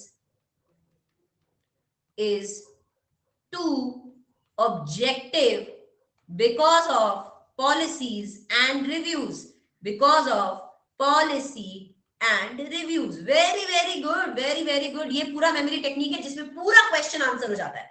एक बात बताओ, क्लाइंट के बिजनेस की नॉलेज ऑब्टेन करनी है, क्लाइंट के बिजनेस को समझना है, क्या क्या समझना है, क्या क्या देखोगे, रिव्यू करोगे। किस चीज को रिव्यू करोगे? उसके फाइनेंशियल परफॉर्मेंस को रिव्यू करोगे। किसको रिव्यू करोगे बता दो, क्या चीज रिव्यू करनी पड़ेगी? क्लाइंट के बिजनेस को समझना है तो सबसे पहले रिव्यू करोगे क्या, कि क्लाइंट का फाइनेंशियल परफॉर्मेंस कैसा है, क्लाइंट किस तरीके से काम कर रहा है, फाइनेंशियली पैसा कमा रहा है, प्रॉफिट में है, लॉसेस में है, तो फाइनेंशियल परफॉर्मेंस देखोगे। पॉलिसी, पॉलिसी देखोगे मतलब क्लाइंट ने कौन से अकाउंटिंग पॉलिसीज को सेलेक्ट करके अप्लाई कर रखा है, मतलब कौन से अकाउंटिंग पॉलिसीज को आपने सेलेक्ट करके अप्लाई कर रखा है, क्या ये पॉलिसीज जो है वो अप्रोप्रिएट है कि नहीं आपके बिजनेस के लिए। साथ में अगर पॉलिसीज में आपने कोई चेंजेस किया है तो क्या रीजंस आपने डिस्क्लोज किए कि नहीं, समझा? तो आप क्या देखोगे, आप ये देखोगे क्लाइंट ने कौन से अकाउंटिंग पॉलिसीज को सेलेक्ट करके अप्लाई कर रखा है, क्या ये अकाउंटिंग पॉलिसीज बिजनेस के लिए अप्रोप्रिएट है कि नहीं, और अगर अकाउंटिंग पॉलिसीज चेंज हुई है तो आपने उसे ठीक से रीजन उसके डिस्क्लोज किए कि नहीं। ठीक है, ओके, वेरी गुड। आप ऑब्जेक्टिव देखोगे। ऑब्जेक्टिव देखना मतलब क्या? ऑब्जेक्टिव देखना, ऑब्जेक्टिव क्या होता है? आप ये देखेंगे कि क्लाइंट के क्या ऑब्जेक्टिव्स हैं और क्या स्ट्रैटेजीज हैं, मतलब क्लाइंट का आगे का ऑब्जेक्टिव क्या है वो देखोगे, क्लाइंट ने क्या क्या स्ट्रैटेजीज बना रखी है वो ये देखोगे, और ये देखोगे कोई ऐसी बिजनेस रिस्क है क्या जिसकी वजह से रिस्क हो रही है मिसस्टेटमेंट होने की, कोई बिजनेस से कोई रिस्क आ रही है क्या जिससे रिस्क हो रही है मिसस्टेटमेंट होने की। एवरीबॉडी समझा? तो मुझे बता दे, सबसे पहला पॉइंट क्या था, क्या चीज रिव्यू करोगे? मैडम फाइनेंशियल परफॉर्मेंस को रिव्यू करेंगे कि कंपनी किस तरीके से परफॉर्म कर रही है। पॉलिसी देखोगे मतलब आप ये देखोगे क्लाइंट की क्या अकाउंटिंग पॉलिसीज है, क्या ये अकाउंटिंग पॉलिसीज अप्रोप्रिएट है, अगर इनमें अकाउंटिंग पॉलिसीज में कोई चेंजेस हुए हैं तो क्या वो चेंजेस डिस्क्लोज्ड है कि नहीं फाइनेंशियल स्टेटमेंट्स में। आप देखेंगे क्लाइंट के क्या ऑब्जेक्टिव्स हैं, क्लाइंट के क्या स्ट्रैटेजीज है, और ऐसी कौन सी रिस्क है जिससे रिस्क आ रही है मिसस्टेटमेंट होने की। इज टू इससे क्या देखते हो आप? क्लाइंट के बिजनेस का नेचर देखते हो, नेचर देखते हो इस टू से, मतलब आप ये देखते हो कि क्लाइंट के क्या ऑपरेशंस है, मतलब क्लाइंट क्या काम कर रहा है। ओ मतलब उसकी ओनरशिप देखते हो कि इसको ओन कौन करता है, आप ये देखते हो ओनरशिप किसकी है। आई मतलब आप ये देखते हो क्लाइंट ने कहां कहां इन्वेस्टमेंट कर रखा है या प्लान कर रहा है इन्वेस्टमेंट करना। एस मतलब आप ये देखते हो कैसे एंटिटी स्ट्रक्चर्ड है, ऐसे देखते हो कैसे एंटिटी स्ट्रक्चर्ड है, कैसे फाइनेंस्ड है। सबको समझ में आ गया? तो ये हो गया नेचर। नेचर से आप क्या देखेंगे? इज टू, क्लाइंट के ओनर्स कौन है, क्लाइंट के ऑपरेशन क्या है, O for owners, O for operation. S मतलब क्लाइंट कैसे स्ट्रक्चर्ड है, कैसे फाइनेंस्ड है। आई मतलब क्लाइंट के इन्वेस्टमेंट्स क्या है, और फैक्टर का क्या था, कौन से ऐसे एक्सटर्नल फैक्टर्स है, इंडस्ट्री के फैक्टर्स है या रेगुलेटरी फैक्टर्स है इफेक्टिंग दी एंटिटी। एवरीबॉडी समझ में आ गया? बता दो। नॉलेज ऑफ क्लाइंट्स बिजनेस, अब मैं नहीं लिखूंगी, आप लोग बताएंगे। Knowledge of clients business, client के बिजनेस के बारे में आप क्या नॉलेज ऑब्टेन करेंगे, सारे बच्चे बताएंगे। मेमोरी टेक्निक क्या है? factor is too objective because of policies and reviews, because of policies and reviews। very good, very good, very good। बता दो बेटा क्या रिव्यू करोगे, बताओ क्या रिव्यू करोगे। फर्स्ट ऑफ ऑल मैं नहीं बताऊंगी, आप लोग रिव्यू करोगे। बताओ, बताओगे क्या चीज रिव्यू करेंगे, सारे बच्चे बोलो बेटा। वेरी गुड, फाइनेंशियल परफॉर्मेंस को रिव्यू करेंगे madam. Okay, very good, review कर लिया। पॉलिसीज का क्या पॉइंट था, आप क्या देखोगे? क्लाइंट की क्या अकाउंटिंग पॉलिसीज है, क्या ये अकाउंटिंग पॉलिसीज अप्रोप्रिएट है, अगर अकाउंटिंग पॉलिसीज बदले गए हैं, चेंज किए गए हैं तो उसे डिस्क्लोज किया गया है कि नहीं। ऑब्जेक्टिव देखोगे मतलब आप क्लाइंट के क्या ऑब्जेक्टिव्स हैं, क्या स्ट्रैटेजीज हैं, उनको देखेंगे। Very good. ओ मतलब ये पूरा पॉइंट किस पे है? नेचर, क्लाइंट के बिजनेस का नेचर देखोगे। नेचर मतलब क्लाइंट के ओनरशिप किसकी है, ये ओनर कौन है इनके। ओ मतलब इनके ऑपरेशंस क्या हैं, किस तरीके से ऑपरेट करते हैं, क्या धंधा कर रहे हैं। एस मतलब क्लाइंट किस तरीके से स्ट्रक्चर्ड है, क्लाइंट किस तरीके से फाइनेंस्ड है, पैसा वैसा कहां से मिल रहा है। आई मतलब क्लाइंट ने कहां कहां इन्वेस्टमेंट कर रखे हैं या प्लान कर रहा है इन्वेस्टमेंट करना। फैक्टर मतलब ऐसे कौन से एक्सटर्नल रेगुलेटरी फैक्टर्स हैं which is affecting the entity. Everybody समझ में आ गया? पूरा पॉइंट समझ में आ गया? ये कुछ नहीं है बेटा। तो ये देखो पूरा का पूरा पॉइंट है नॉलेज ऑफ क्लाइंट्स बिजनेस, ये आपका पहला पॉइंट। उसके बाद ये आपका नेचर का पॉइंट जो था इज टू। इज टू मतलब आई मतलब कहां पे क्या इन्वेस्टमेंट कर रखे हैं, एस मतलब कैसे स्ट्रक्चर्ड है, ओ मतलब इनके ऑपरेशन क्या है, ओ मतलब इनकी ओनरशिप क्या है। एंटिटी ने क्या अकाउंटिंग पॉलिसीज को सेलेक्ट कर रखा है, अप्लाई कर रखा है, अगर चेंजेस किए हैं तो रीजन क्या है, क्लाइंट के क्या ऑब्जेक्टिव्स हैं, क्या स्ट्रैटेजीज है, और कैसी बिजनेस रिस्क है जिसकी वजह से रिस्क आ रहा है स्टेटमेंट का, किसको रिव्यू करोगे, फाइनेंशियल परफॉर्मेंस को रिव्यू करेंगे। एवरीबडी समझ में आ गया क्या? छप गया यो मैडम? एवरीबडी छप गया ना पूरा पॉइंट? Yes, very good. चलो अब मेरे को ये पूरा आपका मेमोरी टेक्निक था। चलिए एवरीबडी, और ओवरऑल स्ट्रैटेजी एंड प्लान किसकी रिस्पॉन्सिबिलिटी होती है बता दो? प्लान बनाना, स्ट्रैटेजी बनाना किसकी रिस्पॉन्सिबिलिटी है? अरे तुमको क्यों सिखाया इतना स्ट्रैटेजी प्लान? तेरा काम ही नहीं होता तो तेरे को थोड़ी सिखाते। तो ऑफ कोर्स ऑडिटर की रिस्पॉन्सिबिलिटी होती है स्ट्रैटेजी बनाना और प्लान को बनाना। Very very nice.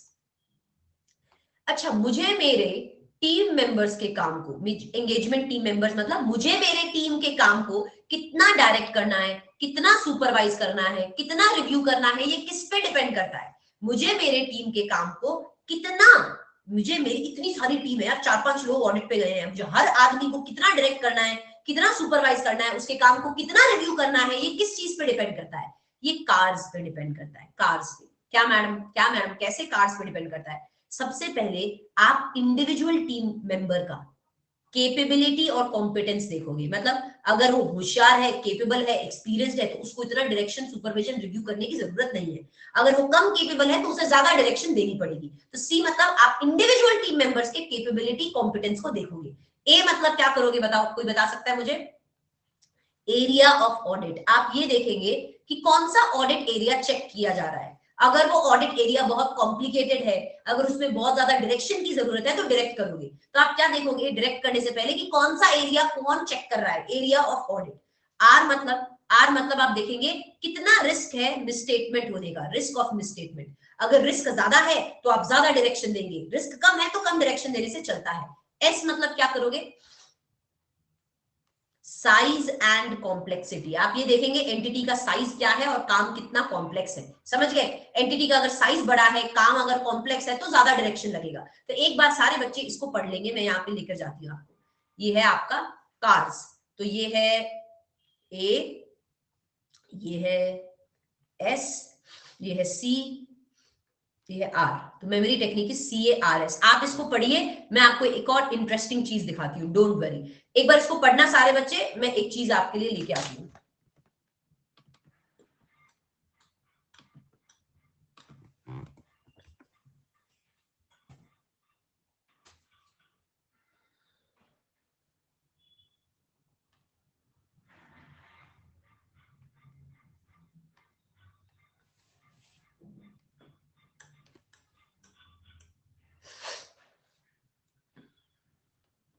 सबको समझ में आ रहा है कि नहीं आ रहा है? संडे को रिवीजन होता है। सुपर संडेज किसके लिए होते हैं? रिवीजन के लिए होते हैं। सारे बच्चे इसको रिवाइज करेंगे एकदम। यहां तक सबको समझ में आया? सबको, एच एंड एवरी बच्चा, जो हो सकता है प्लस में मेरे से पढ़ा हो सकता है प्लस में ना पढ़ा हो। तो सुपर संडेज पूरे पूरे चैप्टर को रिवाइज करने के लिए होते हैं, ठीक है? क्योंकि उस दिन आप लोग को भी समय होता है। मैं एक साथ पूरे चैप्टर को संडे को क्यों रिवाइज करती हूँ? क्योंकि सारे लोग फ्री होते हैं, आप लोग फ्री होते हैं, इसलिए। अब देखो, मैं तो देखो संडे को पढ़ा रही हूँ तुम लोग को। एक बात सोच लो, मेरा तो छुट्टी है बट मैं तुम्हें पढ़ा रही हूँ, क्यों? क्योंकि तुम फ्री हो, राइट? तुम्हारे हिसाब से, ठीक है? चलिए, बहुत होशियारी देते हो, बहुत होशियारी। एक मिनट,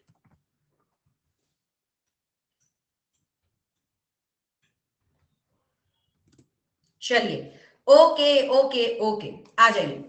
उसके बाद हम क्या पढ़ेंगे? उसके बाद हम क्या पढ़ेंगे? Documentation of audit plan. एक बात बताओ, आपको पूरी स्ट्रैटेजी को, पूरे प्लान को, और अगर आपने स्ट्रैटेजी या प्लान में कोई चेंजेस किए हैं तो सबको डॉक्यूमेंट कर लेना चाहिए क्या? Any significant changes made in strategy and plan, सबको आपको क्या कर लेना चाहिए? डॉक्यूमेंट कर लेना चाहिए। सारे बच्चों को समझ में आ गया क्या? एवरीबॉडी समझ में आ गया क्या? अब मेरे साथ एक अच्छा मजेदार चार्ट बनाओगे। ऑडिट प्रोग्राम पढ़ने से पहले पूरे स्ट्रैटेजी को लिखेंगे, पूरे प्लान को लिखेंगे। मेरे साथ चार्ट बनाओगे। इससे चार्ट बनाने से पता है तुम्हारा क्या फायदा मिलेगा? तुम्हारे ये चैप्टर 15-15-20 मिनट में रिवाइज हो जाएंगे। मैं हमेशा किस चीज पे फोकस करती हूँ कि चार्ट बनाओ। क्यों चार्ट बनाओ? पूरा चैप्टर 15 मिनट में रिवाइज हो सकता है अगर आप चाहो तो सारे बच्चे, अगर आप अग्री करते हो, देखो मैं अपनी क्यों हाथ इतना ज्यादा, मैं बार बार चार्ट्स क्यों बना रही हूँ तुम्हारे लिए? तो अगर तुम अग्री करते हो तो मैं चार्ट बनाऊंगी और थम्स अप देंगे मुझे फटाफट। अगर आप चाहते हैं कि चार्ट बनाए नहीं तो मैंने तो ऑलरेडी पीछे बनाया है ना। चलो अग्रीड। चलिए अब मेरे साथ बोल बोल के चार्ट बनाओगे, खुद भी बोलोगे, मेरे बोलने से मुझे थोड़ी एग्जाम देने हैं, तुम्हें एग्जाम देने हैं ना, बोलो जोर जोर से बोलो, है ना। चलो घर में दिखा दो यार, संडे को भी पढ़ते हो, आ जाओ आ जाओ। अरे यार मैडम सही बात बोल दी यार, चल बेटा आ जाओ, साफ सुथरा चार्ट बनाते हैं मेरे साथ, चल आ जाओ। क्या बना रहे हैं सबसे पहले, किस चीज का प्लान बना रहे हैं, किस चीज, मम्मी सोच रही हूँ यार बेटा इतना एफिशिएंट हो गया है, ऑडिट प्लान का चार्ट बनाएंगे। हर एक क्वेश्चन जो तुमने अभी पढ़ा है वो सारी चीजें लिखी जाएगी। एक बात बताओ, ऑडिट प्लान क्यों बनाते हो, स्टार्टिंग में तुम्हें बताया था, प्लान क्यों बनाते हो, कोई भी चीज का प्लान क्यों बनाते हो, ताकि ईईटी कर सको। ईईटी मतलब सारे काम को एफिशिएंटली, सारे काम को इफेक्टिवली और टाइमली मैनर में कर सको, इसलिए हम क्या करते हैं, प्लान को बनाते हैं। वेरी गुड मैडम, समझ गए। उसके बाद सबसे पहली चीज तुमने क्या पढ़ी, सबसे पहली चीज तुमने क्या पढ़ी कि प्लान में क्या क्या चीजें कवर होती है, बताओ प्लान में क्या चीजें कवर होती है, के कार, मतलब प्लान में आप क्या ऑब्टेन करते हैं, नॉलेज, किस चीज की नॉलेज, क्लाइंट के अकाउंटिंग सिस्टम की, क्लाइंट के इंटरनल कंट्रोल सिस्टम की, समझ गए मैडम। प्लान में आप सारे के सारे काम को क्या करते हैं, कोऑर्डिनेट करते हैं, ठीक है मैडम। ए मतलब आप ये देखते हैं कि आपके एपी लिख रही हूं, एपी मतलब ऑडिट प्रोसीजर्स, तुम अपनी बुक में पूरा लिख सकते हो। आप ये देखते हैं कि हर एक ऑडिट प्रोसीजर का क्या नेचर, क्या एक्सटेंट और किस समय पे करना है कौन सा काम, ये आप प्लान के दौरान कवर करते हैं। आर मतलब आप ये डिसाइड करते हैं कि कितना रिलायंस आपको प्लेस करना है इंटरनल कंट्रोल पे। सब बच्चों को ये पॉइंट समझ में आया, अच्छे से कवर लिख देती हूँ, एक मिनट, अच्छे से क्या कर देते हैं, अपने यहाँ कवर लिख देते हैं, COVER कवर, ठीक है ओके। उसके बाद आपका नेक्स्ट पॉइंट क्या था, आप प्लान का कवर हो गया, प्लान बनाने के क्या फायदे हैं, क्या एडवांटेजेस हैं, तो बताओ क्या फायदे हैं। अगर आप प्लान बनाओगे तो स्कैम्स को पकड़ पाओगे, क्या कर पाओगे, स्कैम्स को पकड़ पाओगे, वेरी गुड। पी मतलब पोटेंशियल प्रॉब्लम की क्या दिक्कत है उसे आइडेंटिफाई कर पाओगे, आप पूरे के पूरे टीम मेंबर्स को क्या कर पाओगे, सेलेक्ट कर पाओगे, सारे के सारे काम को क्या कर पाओगे, कोऑर्डिनेट कर पाओगे, जहां पे भी इंपॉर्टेंट एरियाज पे अटेंशन देने की जरूरत है इंपॉर्टेंट एरियाज पे अटेंशन दे पाओगे, पूरे के पूरे ऑडिट को मैनेज कर पाओगे। और एस मतलब क्या था बता दे, सारे काम को अच्छे से सुपरवाइज कर पाओगे, डायरेक्ट कर पाओगे और सबके काम को अच्छे से रिव्यू भी कर पाओगे। एवरीबॉडी समझ में आ गया क्या, फायदे समझ में आ गए, एडवांटेजेस समझ में आ गए, हाँ जी मैडम आ गए, बल्ले बल्ले, एवरीबॉडी यस। चलिए एडवांटेजेस भी समझ में आ गए। अब मुझे बता दे ऑडिट प्लान में किस चीज का डिस्क्रिप्शन होता है, बता दे ऑडिट प्लान में किस चीज का डिस्क्रिप्शन होता है। मैंने यहाँ पे क्या बताया है, ऑडिट प्लान में देखो आप ये देखते हो हर एक ऑडिट प्रोसीजर का एनटीई क्या होगा, तो ऑडिट प्लान में किस चीज का डिस्क्रिप्शन होता है, क्या चीज, मतलब ऑडिट डिस्क्रिप्शन मतलब ऑडिट प्लान में क्या चीजें लिखी हुई होती है, क्या चीजें लिखी हुई होती है, एनटीई लिखा हुआ होता है। एनटीई किस चीज का, एनटीई, एनटीई की आपको कितना रिस्क असेसमेंट प्रोसीजर्स करने हैं, आपको कितने ऑडिट प्रोसीजर्स करने हैं एसर्शंस को चेक करने के लिए, तो एसर्शन लेवल पे आपको कितने ऑडिट प्रोसीजर्स करने हैं, और क्या लिखा हुआ होता है NTE of other audit procedures कि आपको कितने अदर ऑडिट प्रोसीजर्स करने हैं ताकि आपकी ऑडिट किससे कंप्लाई करे, एसएस से कंप्लाई करे, अदर ऑडिट प्रोसीजर्स ताकि आपकी ऑडिट किससे कंप्लाई करे, एसएस से कंप्लाई करे। एवरीबॉडी यहां तक सबको समझ में आ गया क्या, जो भी आप प्लान बनाएंगे, जो भी आप प्लान बनाएंगे सारे के सारे प्लान को क्या कर लोगे आप, डॉक्यूमेंट कर लोगे। एवरीबॉडी समझा, वेरी वेरी गुड, ठीक है। चलिए ये आपका प्लान का पूरा चिट्ठा है, चार्ट है जो हमने पढ़ा है, बनाया है। चलिए नेक्स्ट आपका पॉइंट हमने क्या पढ़ा था क्लास में, बताओगे, मैं यहाँ पे शेप डालती हूं,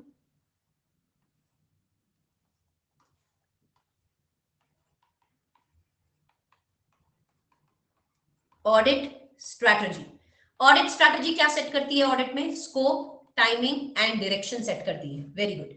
स्ट्रैटेजी आप जब बनाते हो, स्ट्रैटेजी जब आप बनाते हो तो स्ट्रैटेजी किस तरीके से ऑडिटर को असिस्ट करती है, कैसे असिस्ट करती है, कुछ रिसोर्सेस के क्वेश्चन आंसर करने में मदद करती है, क्या चीज, कि what resources to deploy for audit, फिर हाउ मच रिसोर्सेस, कितने रिसोर्सेस लगेंगे, जैसे आपको कितने टीम मेंबर्स लगेंगे, उनके कितने आवर्स लगेंगे, व्हेन आपको इन रिसोर्सेस को कब डिप्लॉय करना है, और आपको इनको कैसे, how you have to direct supervise these resources, ये स्ट्रैटेजी हेल्प करती है।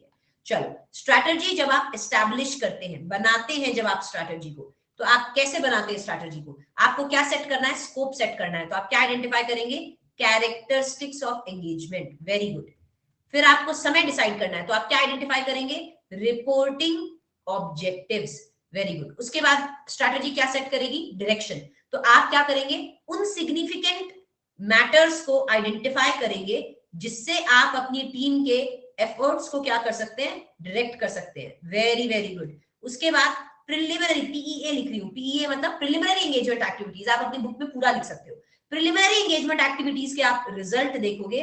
और एक और पॉइंट क्या है बता दें, एक और पॉइंट आप ये देखोगे, एनटीई ऑफ रिसोर्सेज, कितने रिसोर्सेज आपको ऑडिट के दौरान चाहिएंगे। ये सारा पॉइंट आपका कवर हो गया। अच्छा, इसके बाद में एक पॉइंट मैं यहीं पे कवर करना चाहूंगी, कौन सा? Knowledge of clients business. Plan जब आप बनाते हो, कहां गया प्लान? जब आप बनाते हो तो आपको नॉलेज होनी चाहिए क्या क्लाइंट के बिजनेस की? नॉलेज होना चाहिए क्या प्लान बनाने के लिए? नॉलेज होना चाहिए ऑफ क्लाइंट्स बिजनेस, राइट? तो मेमोरी टेक्निक क्या है? Factor is to objective because of policies and reviews. आप इसका पूरा अपनी बुक में लिख देना। आर मतलब रिव्यू करना है फाइनेंशियल परफॉर्मेंस, पी मतलब कंपनी के क्या अकाउंटिंग पॉलिसीज है, ऑब्जेक्टिव क्या है कंपनी के, ओ मतलब ओनरशिप, ओ मतलब आपके ऑपरेशंस, एस मतलब स्ट्रक्चर, आई मतलब इन्वेस्टमेंट, और कौन से एक्सटर्नल फैक्टर्स हैं अफेक्टिंग द एंटिटी। एवरीबॉडी समझ में आ गया क्या? यस। तो सारे का चार्ट अपना बन गया है। एक चीज यहां पे लिख दो, इस पॉइंट पे लिख देते हैं। आपको अपनी टीम मेंबर को, एंगेजमेंट टीम मेंबर को कितना डायरेक्ट, कितना सुपरवाइज, कितना रिव्यू करना है, किस पे डिपेंड करता है? कार्स पे डिपेंड करता है। मतलब इंडिविजुअल टीम मेंबर की कितनी कैपेबिलिटी है, उसके बाद में आपका कितना रिस्क है मटेरियल मिसटेकमेंट होने का, एस मतलब साइज क्या है, और ए मतलब एरिया क्या है ऑडिट का। एवरीबॉडी समझ में आ गया? सारी चीज मैंने चार्ट में, अब आपको क्या करना है? सिर्फ ये चार्ट देखोगे और पूरा पॉइंट समझ में आ जाएगा। स्ट्रैटेजी का चार्ट देखोगे, पूरा पॉइंट समझ में आ जाएगा। ठीक है?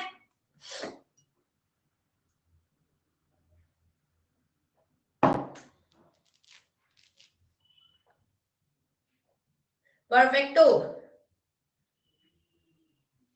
बढ़िया बढ़िया बढ़िया, very very good, very very good, very very good. चलिए ओके, आगे बढ़ेंगे सारे बच्चे, ऑडिट प्रोग्राम की तरफ जाएंगे। Okay, audit program. Audit program क्या होता है?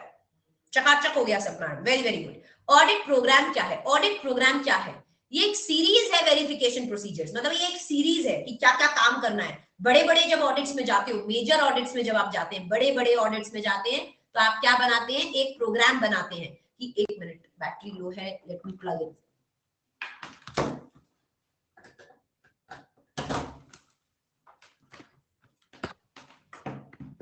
चलो, डायरेक्शन सुपरविजन, सॉरी, हाँ, आप और बड़े बड़े ऑडिट्स पे जाते हैं ना, तो पूरा डिटेल्ड प्रोग्राम बनाते हैं कि क्या क्या काम करना है। तो ऑडिट प्रोग्राम क्या है? ये एक सीरीज है verification procedures, that's a series कि आपको क्या क्या करना है। तो ये वेरिफिकेशन आप किस पे करते हो? किस चीज की वेरिफिकेशन करते हो? कंपनी के फाइनेंशियल स्टेटमेंट्स और अकाउंट्स की क्या करते हो? वेरिफिकेशन करते हो। मतलब इतने सारे प्रोसीजर्स आप करोगे। ये प्रोसीजर्स किस पे लगाओगे? कंपनी के फाइनेंशियल स्टेटमेंट और अकाउंट्स पे लगाओगे, ताकि आप क्या कर सको? ताकि आप ऑडिट एविडेंसेस ऑब्टेन कर सको, ताकि आप सबूत इकट्ठे कर सको जिसके बेसिस पर आप ओपिनियन दे सको फाइनेंशियल स्टेटमेंट्स पे। तो मुझे बता दो ऑडिट प्रोग्राम क्या है? ऑडिट प्रोग्राम क्या है? ये सीरीज है किसका? वेरिफिकेशन की, क्या क्या काम करना है। किसको चेक करोगे? कंपनी के फाइनेंशियल स्टेटमेंट और अकाउंट्स को चेक करोगे। क्यों चेक करोगे? ताकि आपको ऑडिट एविडेंस मिले। इन ऑडिट एविडेंसेस के बेसिस पे आप क्या करेंगे? अपना ओपिनियन देंगे। वेरी वेरी गुड, अंडरस्टूड, बल्ले बल्ले, वेरी वेरी गुड। चलिए, ऑलराइट, बढ़िया बढ़िया बढ़िया। Evolving one audit program, not practical for all the businesses. क्या ये चीज करेक्ट बोल रहा है? एक ऑडिट प्रोग्राम को आप हर बिजनेस की ऑडिट करने के लिए यूज नहीं कर सकते। मैंने रिलायंस को ऑडिट करने के लिए भी एक प्रोग्राम बनाया, उसी प्रोग्राम को मैं यूज कर रही हूँ टाटा मोटर्स की ऑडिट करने के लिए, तो वो सही नहीं है। क्यों? क्योंकि उन दोनों का बिजनेस, रिलायंस और टाटा मोटर के बिजनेस का नेचर अलग है, उनका काम अलग अलग है, बिजनेस का साइज भी अलग अलग है, कॉम्पोजिशन भी अलग अलग है। साथ में जो काम टाटा मोटर्स के लिए सूटेबल होगा, हो सकता है वो रिलायंस के लिए ना हो। तो work which is suitable for one business, एक बिजनेस के लिए जो वर्क सूटेबल है, हो सकता है it is not suitable for other businesses. Correct? तो ये क्वेश्चन ट्रू फॉल्स में पूछा जाता है, तो याद रखेंगे, इसका रीजन अच्छे से लिख कर आएंगे। ठीक है? चलो, उसके बाद नेक्स्ट पॉइंट, असिस्टेंट एंगेज। जो भी ऑडिट में काम कर रहा है उसे एनकरेज किया जाता है कि आप ओपन माइंड रखिए। क्यों? आप अगर ऑडिट ब्लाइंडली एक प्रोग्राम को फॉलो मत करो, आप हमेशा अपना दिमाग क्या रखो? खुला रखो, ओपन माइंड रखो। क्यों? क्यों? क्योंकि आप डम तो नहीं हो ना, आप ऑडिट करने जा रहे हो, आप क्वालिफाइड आदमी हो, आप अपने दिमाग को खुला रखो। आपको जो भी इंपॉर्टेंट चीज दिख रही है ऑडिट में, जो भी सिग्निफिकेंट बड़े बड़े मैटर्स जो आप नोट कर रहे हैं, आप नोट कीजिए और अपने सीनियर्स को क्या कीजिए, रिपोर्ट कीजिए, पार्टनर्स को रिपोर्ट कीजिए। ऐसे पागल जैसे सिर्फ प्रोग्राम्स को फॉलो नहीं करना है। अगर आप ऑडिट करते हुए अगर आपको कोई इंपॉर्टेंट मैटर पता चलता है तो उसे नोट डाउन करो और रिपोर्ट करो अपने सीनियर को, पार्टनर को, प्रोप्राइटर को, जो भी आपके फर्म का प्रोप्राइटर है। ठीक है, very very good. Periodic review करना चाहिए क्या ऑडिट प्रोग्राम का? एक बात बताओ, टाइम टाइम पे ऑडिट प्रोग्राम को रिव्यू करना जरूरी है क्या? हाँ, रिव्यू करोगे तो क्या होगा, एक बात बताओ, यहाँ पे पॉइंट वाइज लिखती हूँ। एक बात बताओ, अगर आप अपने ऑडिट प्रोग्राम को बार बार रिव्यू करते रहोगे तो उसकी वीकनेसेस को या उसमें कोई इनएडिक्वेसी है, कोई कमियां हैं, तो उसे रिमूव कर पाओगे? यस, आप उसकी यूटिलिटी बढ़ा दोगे। यूटिलिटी बढ़ा दोगे मतलब अगर रिव्यू करोगे तो और यूजफुल होगा। यूटिलिटी आपकी क्या हो जाएगी, बढ़ जाएगी, अगर आप ऑडिट प्रोग्राम को रिव्यू करोगे। Very good. और एक बात बताओ, अगर रिव्यू करोगे ऑडिट प्रोग्राम को तो आप क्या पढ़ोगे? अगर रिव्यू करते रहोगे, मान लो अगर आपने किसी कंपनी के ऑडिट प्रोग्राम को रिव्यू नहीं किया, पिछले साल भी मैंने रिलायंस की ऑडिट की थी सेम प्रोग्राम को यूज करके, इस साल भी मैं वो सेम प्रोग्राम यूज करके ऑडिट कर रही हूँ, तो हो सकता है कंपनी के अकाउंटिंग पॉलिसीज बदल जाए तो मैं अपडेटेड ही नहीं रहूंगी।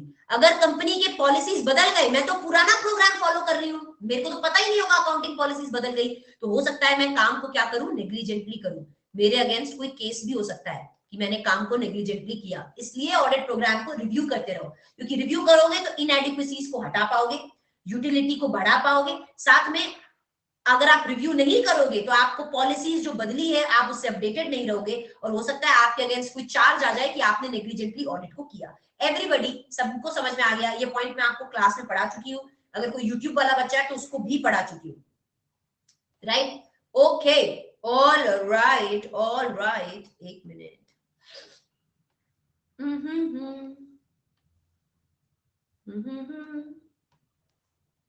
साथ में जितने भी बच्चे यहाँ पे हैं जिन्होंने अनअकैडमी का सब्सक्रिप्शन अभी तक नहीं लिया है, तो मैं आपको ये बताना चाहूंगी बच्चों, अगर आप अनअकैडमी पे आज सब्सक्राइब करते हैं तो आपको 20% ऑफ मिलेगा। यूजुअली आपको कोड यूज करके 10% ऑफ मिलता है यूजुअली, पर अभी 2 दिन के लिए 30-31 आपको 20% ऑफ मिलेगा अगर आप कोड यूज करते हैं सीए दीपिका। सीए दीपिका किसका कोड है? मेरा कोड है बेटा। मेरा कोड यूज करने से वो क्या मिल जाएगा, 20% डिस्काउंट मिल जाएगा, साथ में मेरी मेंटरशिप, साथ में मेरा गाइडेंस, साथ में मेरा प्यार, सब मिलेगा।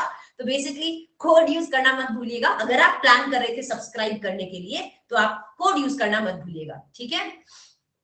मैम आपके साथ बनाते जा रहे हैं नोट्स। वेरी गुड, अभी ऑडिट प्रोग्राम का भी अपने नोट्स बनाएंगे, डोंट वरी।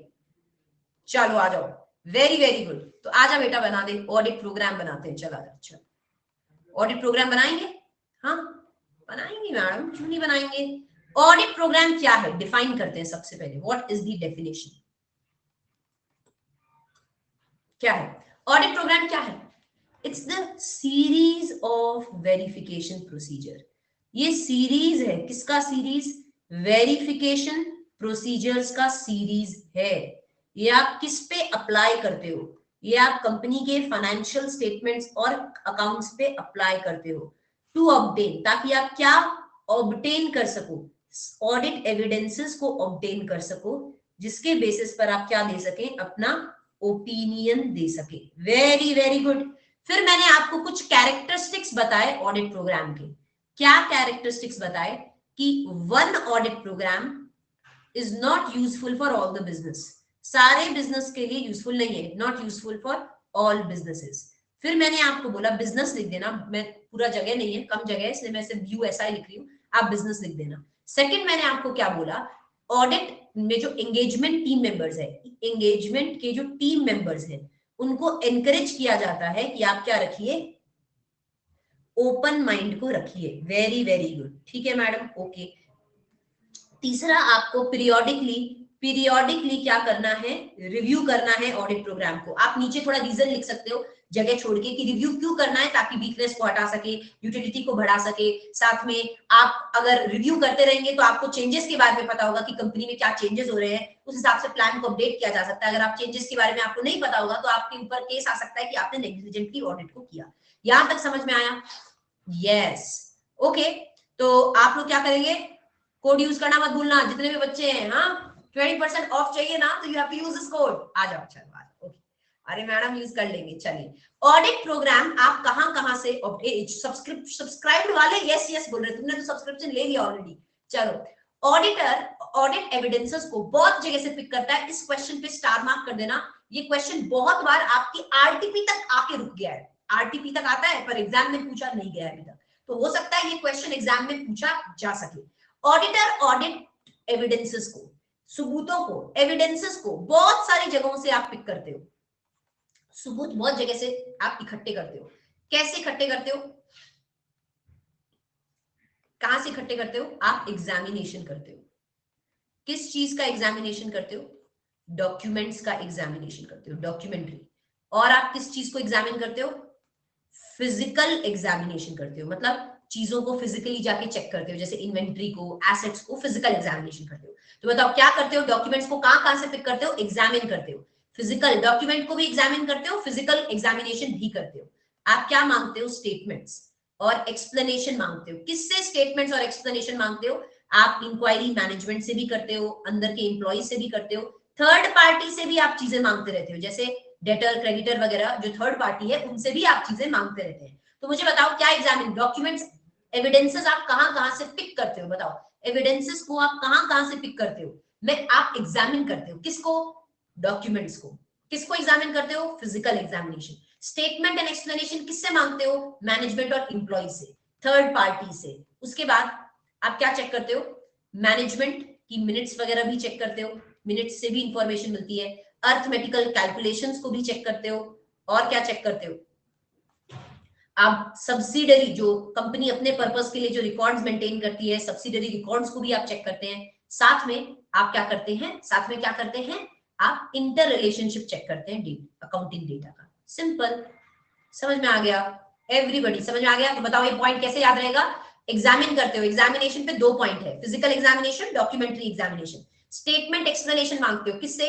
मैनेजमेंट से, थर्ड पार्टी से। Very good. मिनट्स को चेक करते हो, अर्थमेटिकल कैलकुलेशन को चेक करते हो, सब्सिडरी और मेमोरेंडम रिकॉर्ड्स को चेक करते हो, इंटर रिलेशनशिप देखते हो अकाउंटिंग डेटा का, उससे भी आपको एविडेंसेस मिलते हैं। एवरीबॉडी समझा? अब इस पॉइंट में जितने भी बच्चे प्लस वाले हैं, आप ध्यान देंगे इस पॉइंट में चेंजेस हुए हैं। जितने भी बच्चे भी मेरे साथ हैं, इस पॉइंट में एक चेंजेस हुआ है। कोई कंस्ट्रक्शन, सूरज, सूरज बेटा क्लास में है ना तू? स्पेसिफिकली आपको भी बता रही हूं मैं, सारे बच्चे ध्यान देंगे। ये पॉइंट हमने क्लास में पढ़ा था, जो हमने क्लास में पढ़ा था सेम है, पर दो पॉइंट एक्सट्रीम ऐड हुए हैं यहाँ पे।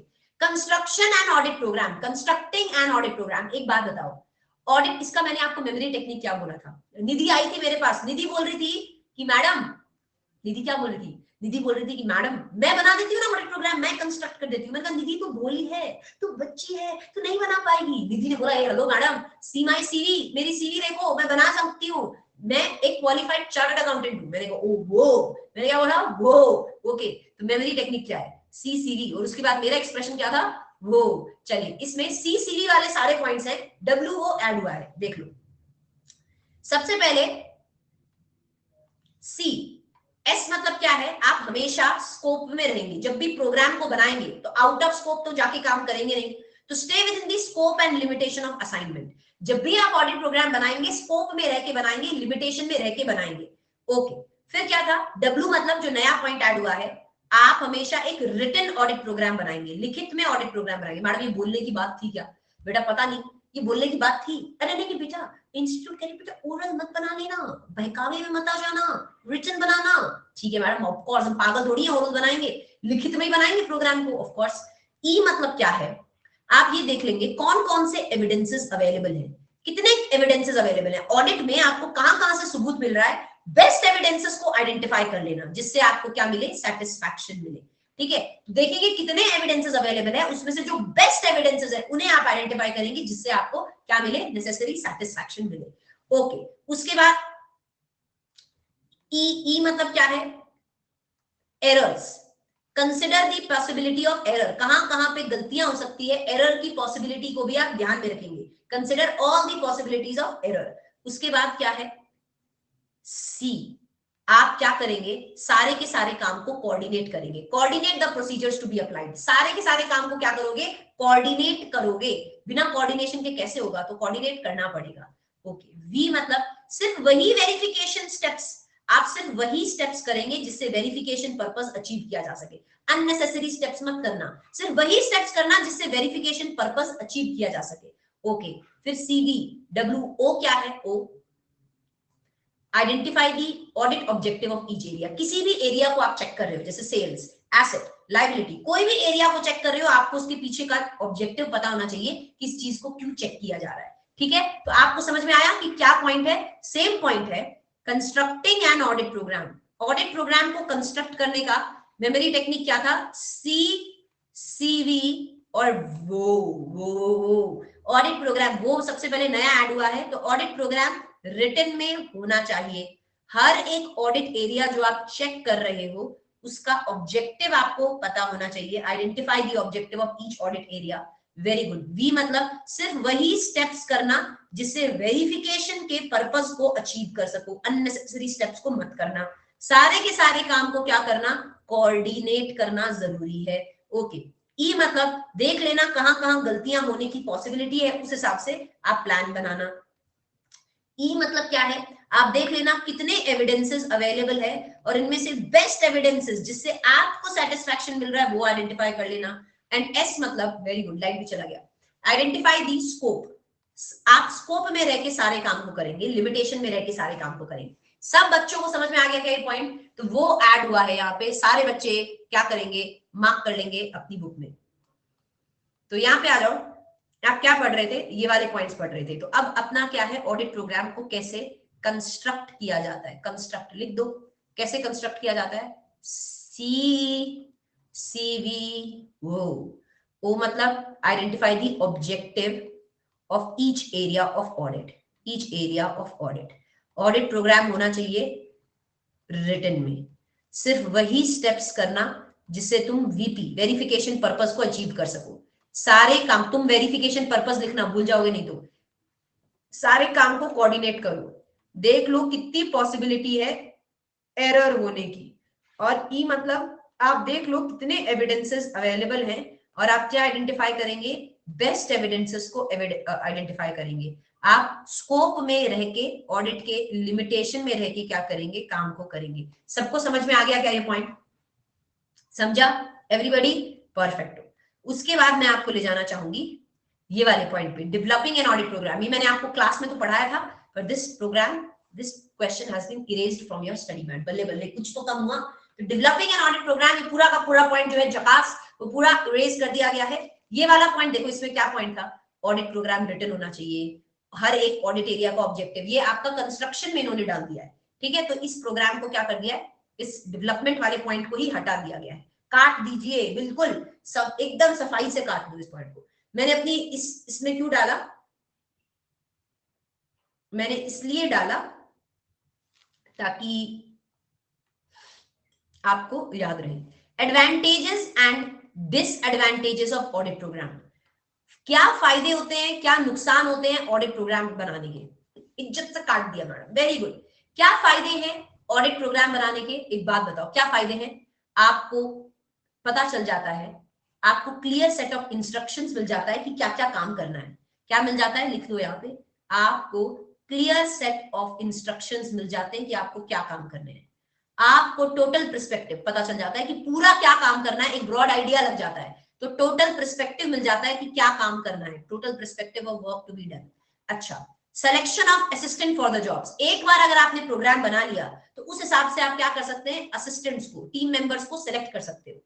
हमेशा आपको अगर एक रिटन प्रोग्राम बनाना चाहिए, क्यों? क्योंकि ओरल बनाओगे तो आप चीजों को भूल जाओगे। डेंजर ऑफ ओवरलुकिंग कम हो जाता है जब आप रिटन प्रोग्राम बना लेते हो। तो वर्क को ट्रैक किया जा सकता है कि कौन सा काम किसने किया है।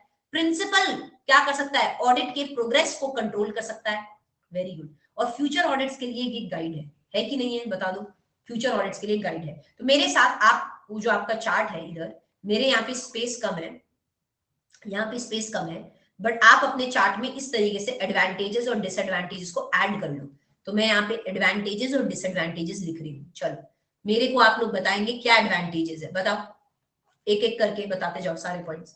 क्या फायदा होगा आपको? क्या मिल जाएगा?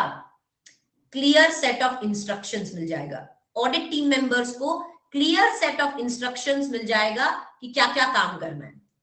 आपको पूरे काम का टोटल पर्सपेक्टिव मिल जाएगा कि क्या क्या काम परफॉर्म करना है। पर्सपेक्टिव मिल जाएगा, total perspective of work to be done, क्या क्या काम करना है वो पता चल जाएगा। ओवरऑल आपको आइडिया लग जाएगा।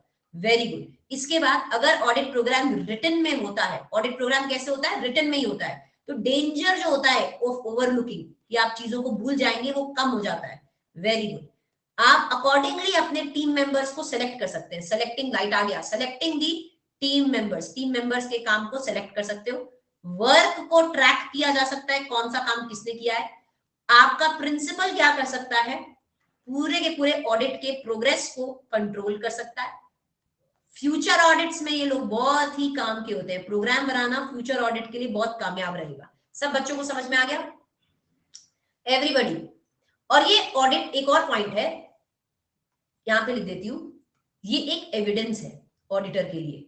कल चलकर अगर ऑडिटर पे कोई उंगली उठाए कि तूने काम अच्छे से नहीं किया था, तो ऑडिटर ऑडिट प्रोग्राम दिखा सकता है कि देख ले भाई, मैंने तो काम अच्छे से किया था। इन केस अगर कोई नेग्लिजेंस का केस ऑडिटर के अगेंस्ट आता है, तो auditor can show it as an evidence कि ऑडिटर ने अच्छे से ऑडिट को प्लान करके किया था। एवरीबॉडी, सबको समझ में आ गया? ये है, वर्क को ट्रैक किया जा सकता है, प्रिंसिपल प्रोग्रेस चेक कर सकता है, टीम मेंबर्स आप सेलेक्ट कर सकते हो, clear set of total perspective. Very simple, very very simple point.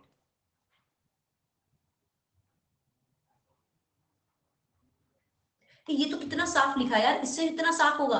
A hello everybody, है अब मैं बिना साफ लिखूंगी तो फिर कैसे होगा? ये तो मेरी साफेस्ट हैंडराइटिंग है, इससे साफ तो लिखना मुश्किल है बेटा। है, थोड़ा समझो, ये अपना कॉपी वाला पेन नहीं होता, ये वाला पेन होता है। इससे क्या होता है, हर हमेशा साफ हैंडराइटिंग नहीं आ सकती। आ भी सकती है, ऐसा नहीं है, तो मेरी हैंडराइटिंग ही ऐसी है, वो क्या कर सकती हूँ मैं? हाँ, मेरी हैंडराइटिंग की तोहिन ला रखे हो तुम, है शर्म नहीं आई? एक तो सबसे पहले इतना थ्योरी में कोई लिखेगा नहीं, ठीक है? एक मैं लिख रही हूँ, वो नहीं है कि तुम लिख रही हो चलो धन्यवाद, नहीं नहीं नहीं, तुम्हारी हैंडराइटिंग गंदी है मैडम, है। चल मैं माना मेरी हैंडराइटिंग गंदी है। चलो कोई बात नहीं, कोई बात नहीं। चलो एवरीबॉडी, समझा समझा, सबको समझा? इतना अच्छा तो लिखा है, clear set of instruction, total perspective, written होना चाहिए, सेलेक्ट कर लो टीम मेंबर्स को, ट्रैक कर लो काम को, प्रिंसिपल प्रोग्रेस ट्रैक कर सकता है फ्यूचर ऑडिट, और ये एविडेंस है कि ऑडिट को प्लान करके परफॉर्म किया गया था। वेरी गुड बेटा जी। डिसएडवांटेजेस बता दें। ऑडिट प्रोग्राम कई बार क्या बहुत रिजिड हो जाता है, रिजिड एंड इनफ्लेक्सिबल। अरे यार, हमेशा प्रोग्राम को फॉलो करना है तो रिजिड और इनफ्लेक्सिबल हो जाएगा। Very good. उसके बाद वर्क बहुत ज्यादा मैकेनिकल हो जाता है। हाँ, क्योंकि हमेशा अगर आपको प्रोग्राम को देख के काम करना है तो वर्क बिकम्स वेरी मैकेनिकल। कई बार आप काम को करते हैं without understanding the work. At times auditor काम को कर रहे हैं विदाउट अंडरस्टैंडिंग कि वो क्या कर रहे हैं, बस जो लिखा है उसको फॉलो कर रहे हो। विदाउट अंडरस्टैंडिंग दी वर्क काम किया जाता है, तो वर्क क्या हो जाता है, मैकेनिकल हो जाता है।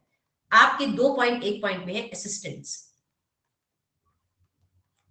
एफिशिएंट असिस्टेंट्स का क्या हो जाता है, एनर्जी कर्व हो जाती है, एनर्जी किल हो जाती है। हमेशा प्रोग्राम को फॉलो करना है। एफिशिएंट आदमी लोग बोलेंगे क्या है यार ये फालतू असिस्टेंट्स, बोलेंगे क्या है हमेशा प्रोग्राम को फॉलो करना पड़ता है। और इनएफिशिएंट असिस्टेंट क्या ले लेते हैं, शेल्टर ले लेते हैं प्रोग्राम का, कि अच्छा अरे ये काम मैंने क्यों नहीं किया, क्योंकि प्रोग्राम में लिखा नहीं था। तो इनएफिशिएंट लोग क्या कर लेते हैं, शेल्टर ले लेते हैं। एवरीबॉडी समझा? तो डिसएडवांटेजेस क्या होते हैं?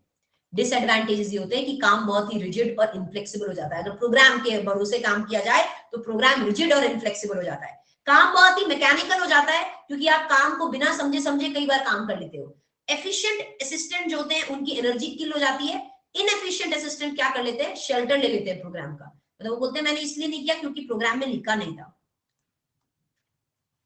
तो देखो ये रहा, इसको एक बार खुद से पढ़ लो जब तक मैं पानी पीती हूँ।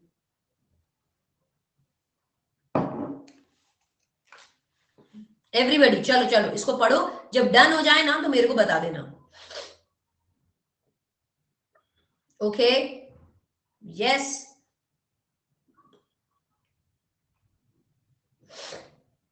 सारे बच्चे पढ़ेंगे, जिसका हो गया वो डन लिखेगा।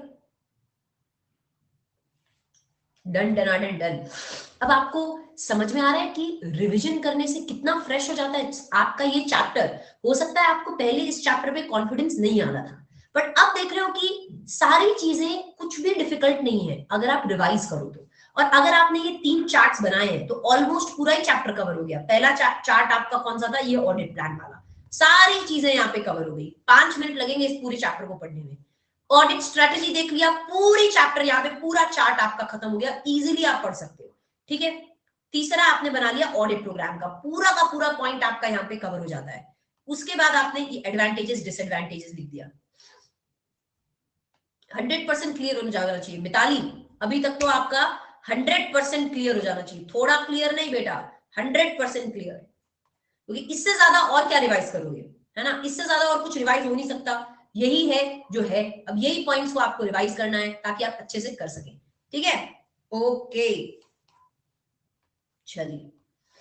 तो अब क्या होगा ना, अब जितनी बार आप पढ़ोगे ना आपके कॉन्सेप्ट उतना क्लियर होते जाएंगे।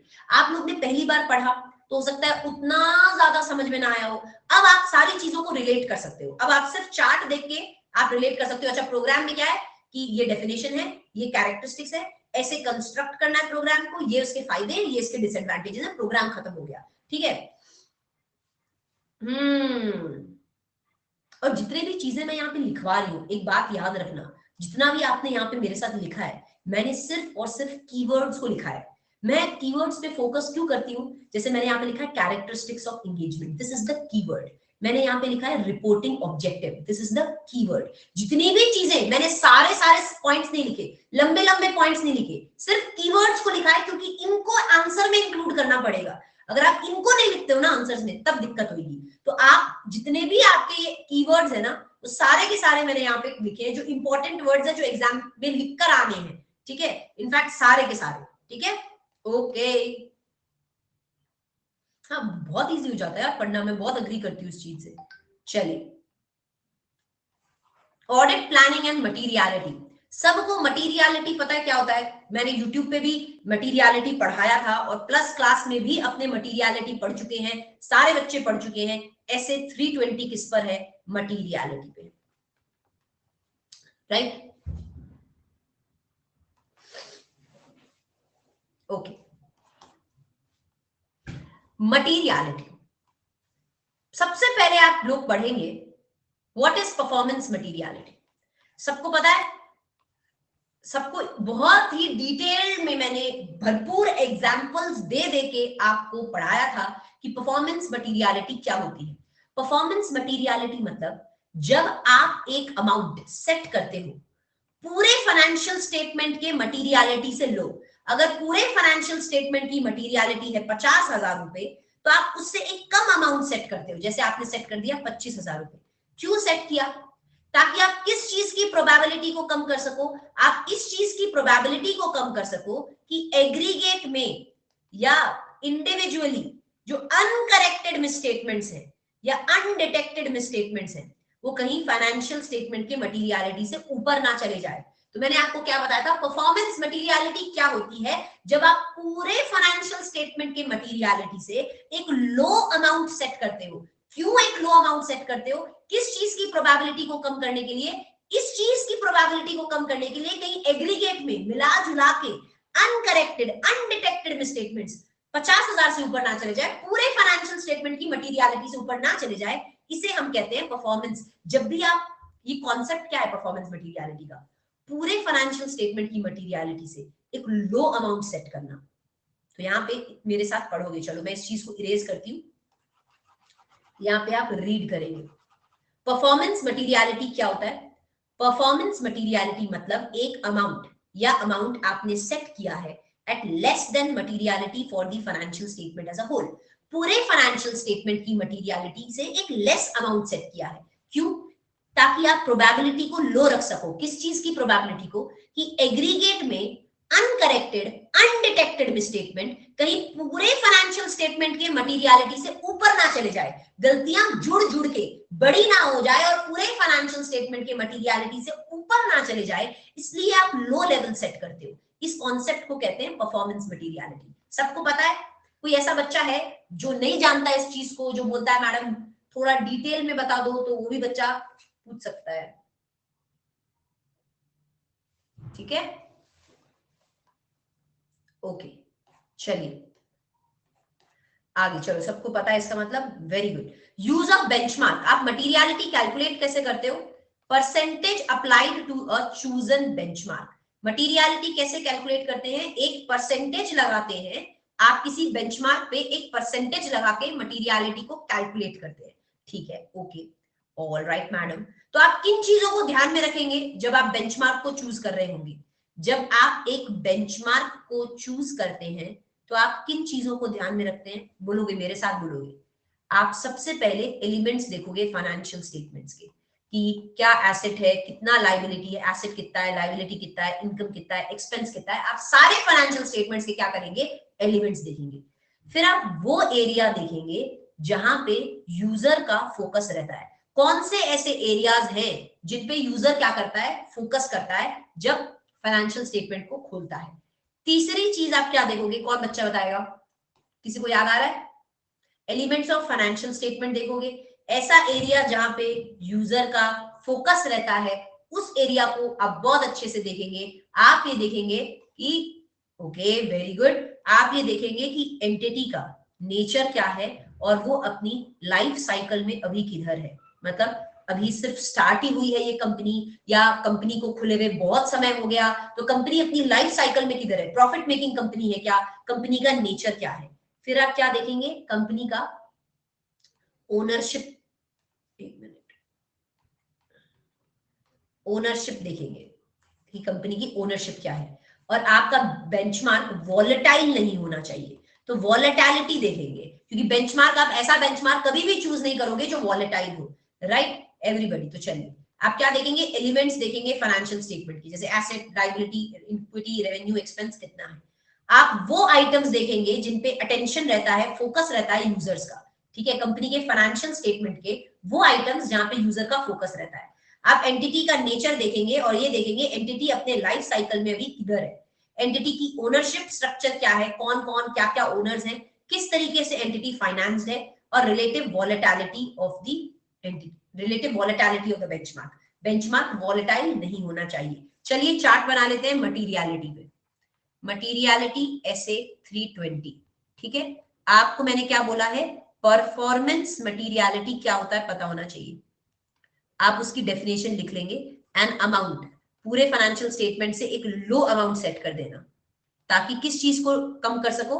एग्रीगेट में कहीं मिसस्टेटमेंट इससे ऊपर ना चले जाए, इसलिए एक लो अमाउंट सेट करते हो। इसे कहते हैं परफॉर्मेंस मटीरियलिटी। Very good. तो आप जब बेंचमार्क चूज करेंगे तो किन चीजों को ध्यान में रखेंगे बेटा जी, बता दे? एलिमेंट्स को ध्यान में रखेंगे, वेरी गुड। और देखेंगे कि एंटिटी क्या है, यूजर का फोकस किधर रहता है, एंटिटी का नेचर क्या है, या एंटिटी अपने लाइफ साइकिल में अभी किधर है, एंटिटी के ओनर्स क्या है, ओनरशिप स्ट्रक्चर क्या है, किस तरीके से एंटिटी फाइनेंस्ड है। और बेंचमार्क वॉलेटाइल नहीं होना चाहिए, तो वॉलेटिलिटी को देखेंगे। एवरीबॉडी, एवरीबॉडी, रिलेटिव वॉलेटिलिटी नहीं, benchmark should not be volatile, so auditor will check the volatility of the benchmark, क्योंकि ऐसा बेंचमार्क आप जब कभी चूज नहीं करेंगे जो वॉलेटाइल हो, जो ऊपर नीचे फ्लक्चुएट करे। ठीक है, शुभी कौन सा चार्ट देखना है बेटा? चार्ट का नाम बताओ, ऑडिट प्लान का, ऑडिट प्रोग्राम का, या फिर आपको ऑडिट स्ट्रैटेजी का, कौन सा चार्ट देखना है? तो ये हो गया बेंचमार्क, लास्ट में मैं आपको वो दिखा दूंगी। ओके, उसके बाद रिवीजन एंड मटीरियलिटी। एक बार जो मटीरियलिटी आपने सेट की है, क्या आप उसे रिवाइज कर सकते हैं? बिल्कुल। मान लो सर्कमस्टांसेस बदल गए, रिवीजन कब करेंगे मटीरियलिटी को? रिवीजन कब करेंगे? जब रिवीजन कब करेंगे? चलो मैं यहाँ पे लिख देती हूँ। आप मटीरियलिटी को रिवाइज कर सकते हो, रिवीजन कर सकते हो। कब रिवीजन कर सकते हो मटीरियलिटी का, बताओ कब? जब कोई सर्कमस्टांसेस बदल गए, when the circumstances changed, changes in circumstances, change in circumstances. और किस लिए कर सकते हो? जब आपकी अंडरस्टैंडिंग एंटिटी के बारे में बदल गई, understanding about the entity changes, मतलब आपको नई नई इंफॉर्मेशन मिल गई जिससे आपकी अंडरस्टैंडिंग बदल गई एंटिटी के बारे में, या फिर आपको कोई न्यू इंफॉर्मेशन मिल गई जो आपको पहले नहीं पता थी। तो मैं आपको इस पॉइंट पे लेके जाती हूँ। Result of changes in circumstances, जिस सिचुएशन में कंपनी चल रही है, सर्कमस्टांसेस बदल गए, या आपको कोई नई इंफॉर्मेशन पता चल गई, या ऑडिटर की अंडरस्टैंडिंग बदल गई एंटिटी के बारे में। पहले आप कुछ और सोचते थे कि रिस्क कम है, पर अब आपको लगता लगता है कि रिस्क ज्यादा है। सूरज, आई थिंक आपने बीच में आपका इंटरनेट चला गया या आपने क्लास छोड़ दिया? बेटा आपका जो पॉइंट था Suraj, construction of an audit program वाला, डेवलपमेंट वाला, वो सारा डिस्कस हो चुका है। ठीक है, तो आपने अगर मिस कर दिया ना तो आप पीछे जाके देख लेना। ठीक है सूरज, दैट्स फॉर यू बिकॉज आपका ये डाउट था। ओके, तो रिविजन इन मटीरियलिटी सारे बच्चे समझ गए क्या? अच्छा ये दूसरा सूरज है, sorry sorry, you are the new Suraj, sorry sorry बेटा सॉरी। डॉक्यूमेंट करना चाहिए क्या मटीरियलिटी को? हाँ, पूरे फाइनेंशियल स्टेटमेंट की जो मटीरियलिटी है उसे डॉक्यूमेंट करो। ओके, आपने किसी पर्टिकुलर ट्रांजैक्शन या अकाउंट बैलेंसेस के लिए कोई मटीरियलिटी लेवल सेट किया है तो उसे डॉक्यूमेंट करो। पूरी परफॉर्मेंस मटीरियलिटी को डॉक्यूमेंट करो। आपने ए और सी में कोई रिवीजन किया है, मतलब ए से सी में, मतलब मटीरियलिटी में, या आपने किसी पर्टिकुलर ट्रांजैक्शन का मटीरियलिटी चेंज किया, परफॉर्मेंस मटीरियलिटी चेंज किया, तो इस रिवीजन को भी आप क्या करेंगे?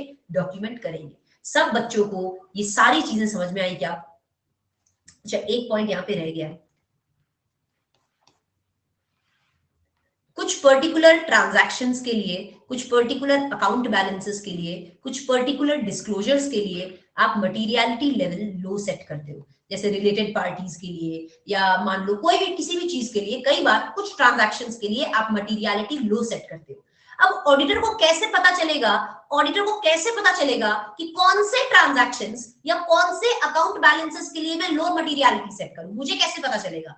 ऐसे कौन से फैक्टर्स हैं जो ये इंडिकेट करते हैं कि इन पर्टिकुलर ट्रांजैक्शंस के लिए या इन पर्टिकुलर अकाउंट बैलेंसेस के लिए लेस अमाउंट का मटीरियलिटी सेट करना पड़ेगा? मुझे कैसे पता चलेगा ये कौन से फैक्टर्स हैं? तो सबसे पहले, where law, regulation and applicable FRF affects users expectation regarding the measurement or disclosure of certain items। अगर लॉ के हिसाब से आप किसी पर्टिकुलर ट्रांजैक्शन को मेजर कर रहे हो, लॉ के हिसाब से आप किसी पर्टिकुलर ट्रांजैक्शन को डिस्क्लोज कर रहे हो, तो आप ऐसे ट्रांजैक्शंस में मटीरियलिटी लो सेट करोगे। जैसे मैडम, जैसे एग्जांपल क्या बोलता है सेक्शन 197, क्या बोलता है? मैनेजर्स को रेम्यूनरेशन कितना दिया जाता है? नेट प्रॉफिट का 11% दिया जाता है। तो लॉ बोलता है क्या देने के लिए? लॉ क्या बोल रहा है? कंपनी लॉ क्या बोलता है कि नेट प्रॉफिट का 11% दो। तो क्या लॉ इफेक्ट कर रहा है मैनेजर का रेम्यूनरेशन? Law is affecting. तो ऐसे अकाउंट्स के लिए आप लो मटीरियलिटी सेट करोगे। क्यों? क्योंकि law is affecting the measurement. जो है लॉ, रेगुलेशन या एफआरएफ इफेक्ट कर रहा है यूजर्स एक्सपेक्टेशन। यूजर्स को पता है कि 11% दिया जाता है नेट प्रॉफिट का, तो लॉ इफेक्ट क्या कर रहा है? यूजर का expectation regarding the measurement and disclosure of certain items. तो ऐसे आइटम्स के लिए आप मटीरियलिटी हमेशा लो सेट करेंगे। जो आइटम्स कैसे मेजर हो रहे हैं, कैसे डिस्क्लोज हो रहे हैं, लॉ रेगुलेशंस उसे इफेक्ट कर रहा है, तो ऐसे आइटम्स के लिए मटीरियलिटी लो सेट करेगा। अगर वो की डिस्क्लोजर होगा उस इंडस्ट्री का, मतलब फार्मास्यूटिकल कंपनी, फार्मा कंपनी है आपकी, तो आपका की डिस्क्लोजर क्या होता है? Research and development cost.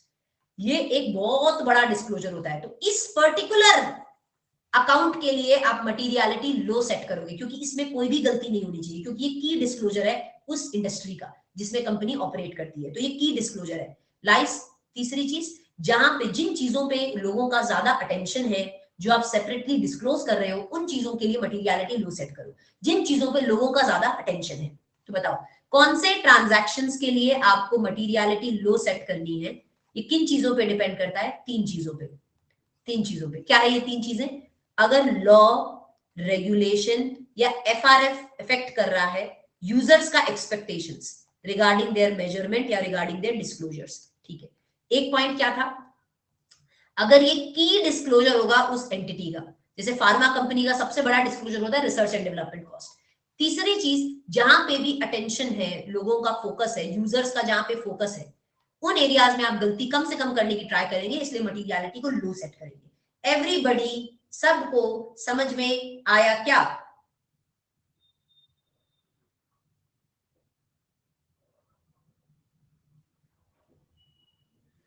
Okay, सारे बच्चे मुझे यहाँ पे जवाब देंगे।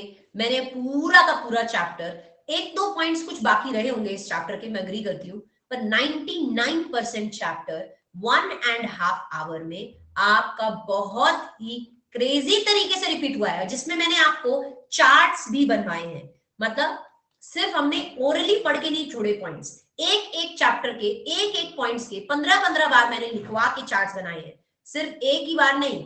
ये देख लो, आपका ये ऑडिट प्लान का जो है ये चार्ट मैंने कितनी बार लिख के बनाया होगा, ये देख लो, यहाँ पे भी मैंने ये चार्ट को लिखा, यहाँ पे भी मैंने यहाँ पे पॉइंट्स को, हर पॉइंट्स को, यहाँ पे भी मैंने ये चार्ट को आपको बनवाया है, स्ट्रैटेजी प्लान सारे चार्ट्स को डबल ट्रिपल बार, फिर से मैं बोल रही हूँ, यहाँ पे भी मैंने इन चार्ट्स को लिखा है। क्यों लिखा है? आपके अंडरस्टैंडिंग के लिए, ताकि आप ना भूले, ठीक है। तो बेसिकली ये जो रिविजन क्लासेस है ना, ये और किसी के लिए नहीं है, सिर्फ आप लोगों के लिए है। क्यों? क्योंकि इन रिविजन से एक आइडिया मिलता है कि आपको एग्जाम में कैसे पढ़ना है। देखो एक बात बताओ, मैं आपको एक चीज बताती हूँ कि अगर जब तक आप मल्टीपल रिविजन्स नहीं करोगे, जब तक आप मल्टीपल टाइम्स रिवाइज नहीं करोगे, आप सीए के जैसे कोर्स में एग्जाम्शन किसी भी सब्जेक्ट में स्कोर नहीं कर सकते, पास भी नहीं कर सकते। एग्जाम्शन तो छोड़ो, अगर आप रिवाइज नहीं करोगे ना चीजों को, चीजें भूलते जाओगे, दिमाग से इरेज होती जाएगी और आप नहीं स्कोर कर पाओगे अच्छा, ट्रस्ट मी। तो मैम मल्टीपल टाइम्स रिवाइज कैसे करें? इतना टाइम किसके पास है कि मैं मल्टीपल टाइम्स रिवाइज करूं? मल्टीपल टाइम्स कब रिवाइज होगा?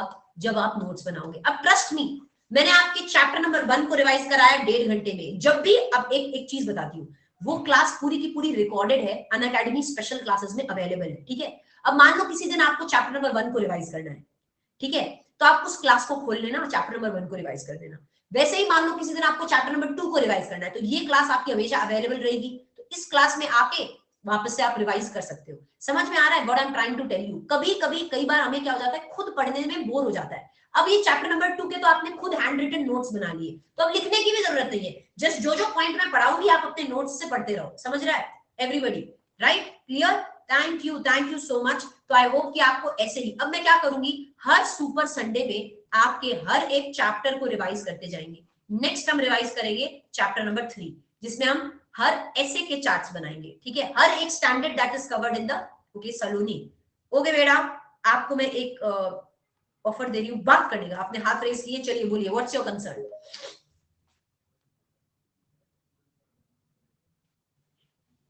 सलोनी, you can speak. Good afternoon ma'am. Good afternoon. आवाज आ रही? बिल्कुल आवाज आ रही है। पूछना था कि आपका लॉ क्लास भी होता है ग्रुप 1 का? यस, अच्छा, वेरी गुड क्वेश्चन। मेरा लॉ का क्लास भी होता है। जितने बच्चे बोथ द ग्रुप्स दे रहे हैं, मैं इसी तरीके से लॉ भी पढ़ाने वाली हूँ, लिख के पढ़ाने वाली हूँ, खुद आपके हाथ से चार्ट्स बनवाने वाली हूँ। तो लॉ का रिवीजन आपका फेब मंथ से रेगुलर हो जाएगा। वैसे मैंने चैप्टर नंबर 1, 2 करवाया है, बट आगे के भी चैप्टर जैसे प्रोस्पेक्टस है, जैसे और भी डिफरेंट डिफरेंट चैप्टर्स हैं, सबके आपके नोट्स बनेंगे, लॉ के भी बनेंगे, हैंड रिटन हर चैप्टर के नोट्स बनेंगे। डोंट वरी, मैं फेब से कंटिन्यू करूंगी और आपके चार्ट्स को बनवाऊंगी, ठीक है। और राइट, परफेक्ट। चैप्टर नंबर 2 के कुछ एक दो पॉइंट्स बाकी है, जो छोटे मोटे सेक्शंस है यार, ठीक है। ऑल राइट, ओके, सारे इंपॉर्टेंट सेक्टर, एमओए का, एओए का, आपकी doctrine of indoor management, alteration of MOA, alteration of AOA, सारे कवर हो चुके हैं। वैसे एक दो पॉइंट्स है, वो रजिस्टर्ड ऑफिस पे आपको वो भेजना है, क्या बोलते हैं, कहाँ पे रजिस्टर्ड ऑफिस होना चाहिए, इनकॉर्पोरेट होने के 30 दिन में आरओसी को बताइए आपका रजिस्टर्ड ऑफिस। तो वो बेसिक छोटे मोटे पॉइंट्स बाकी है, जिसको हम कवर कर लेंगे, डोंट वरी। तो वेरी गुड। तो इसी तरह से चैप्टर नंबर 2 का क्रेजी तरीके का आपका रिवीजन हो गया। अब मैं क्या करने वाली हूँ, इसी में चैप्टर नंबर 3 का नेक्स्ट संडे का आपका रिवीजन प्लान कर देती हूँ।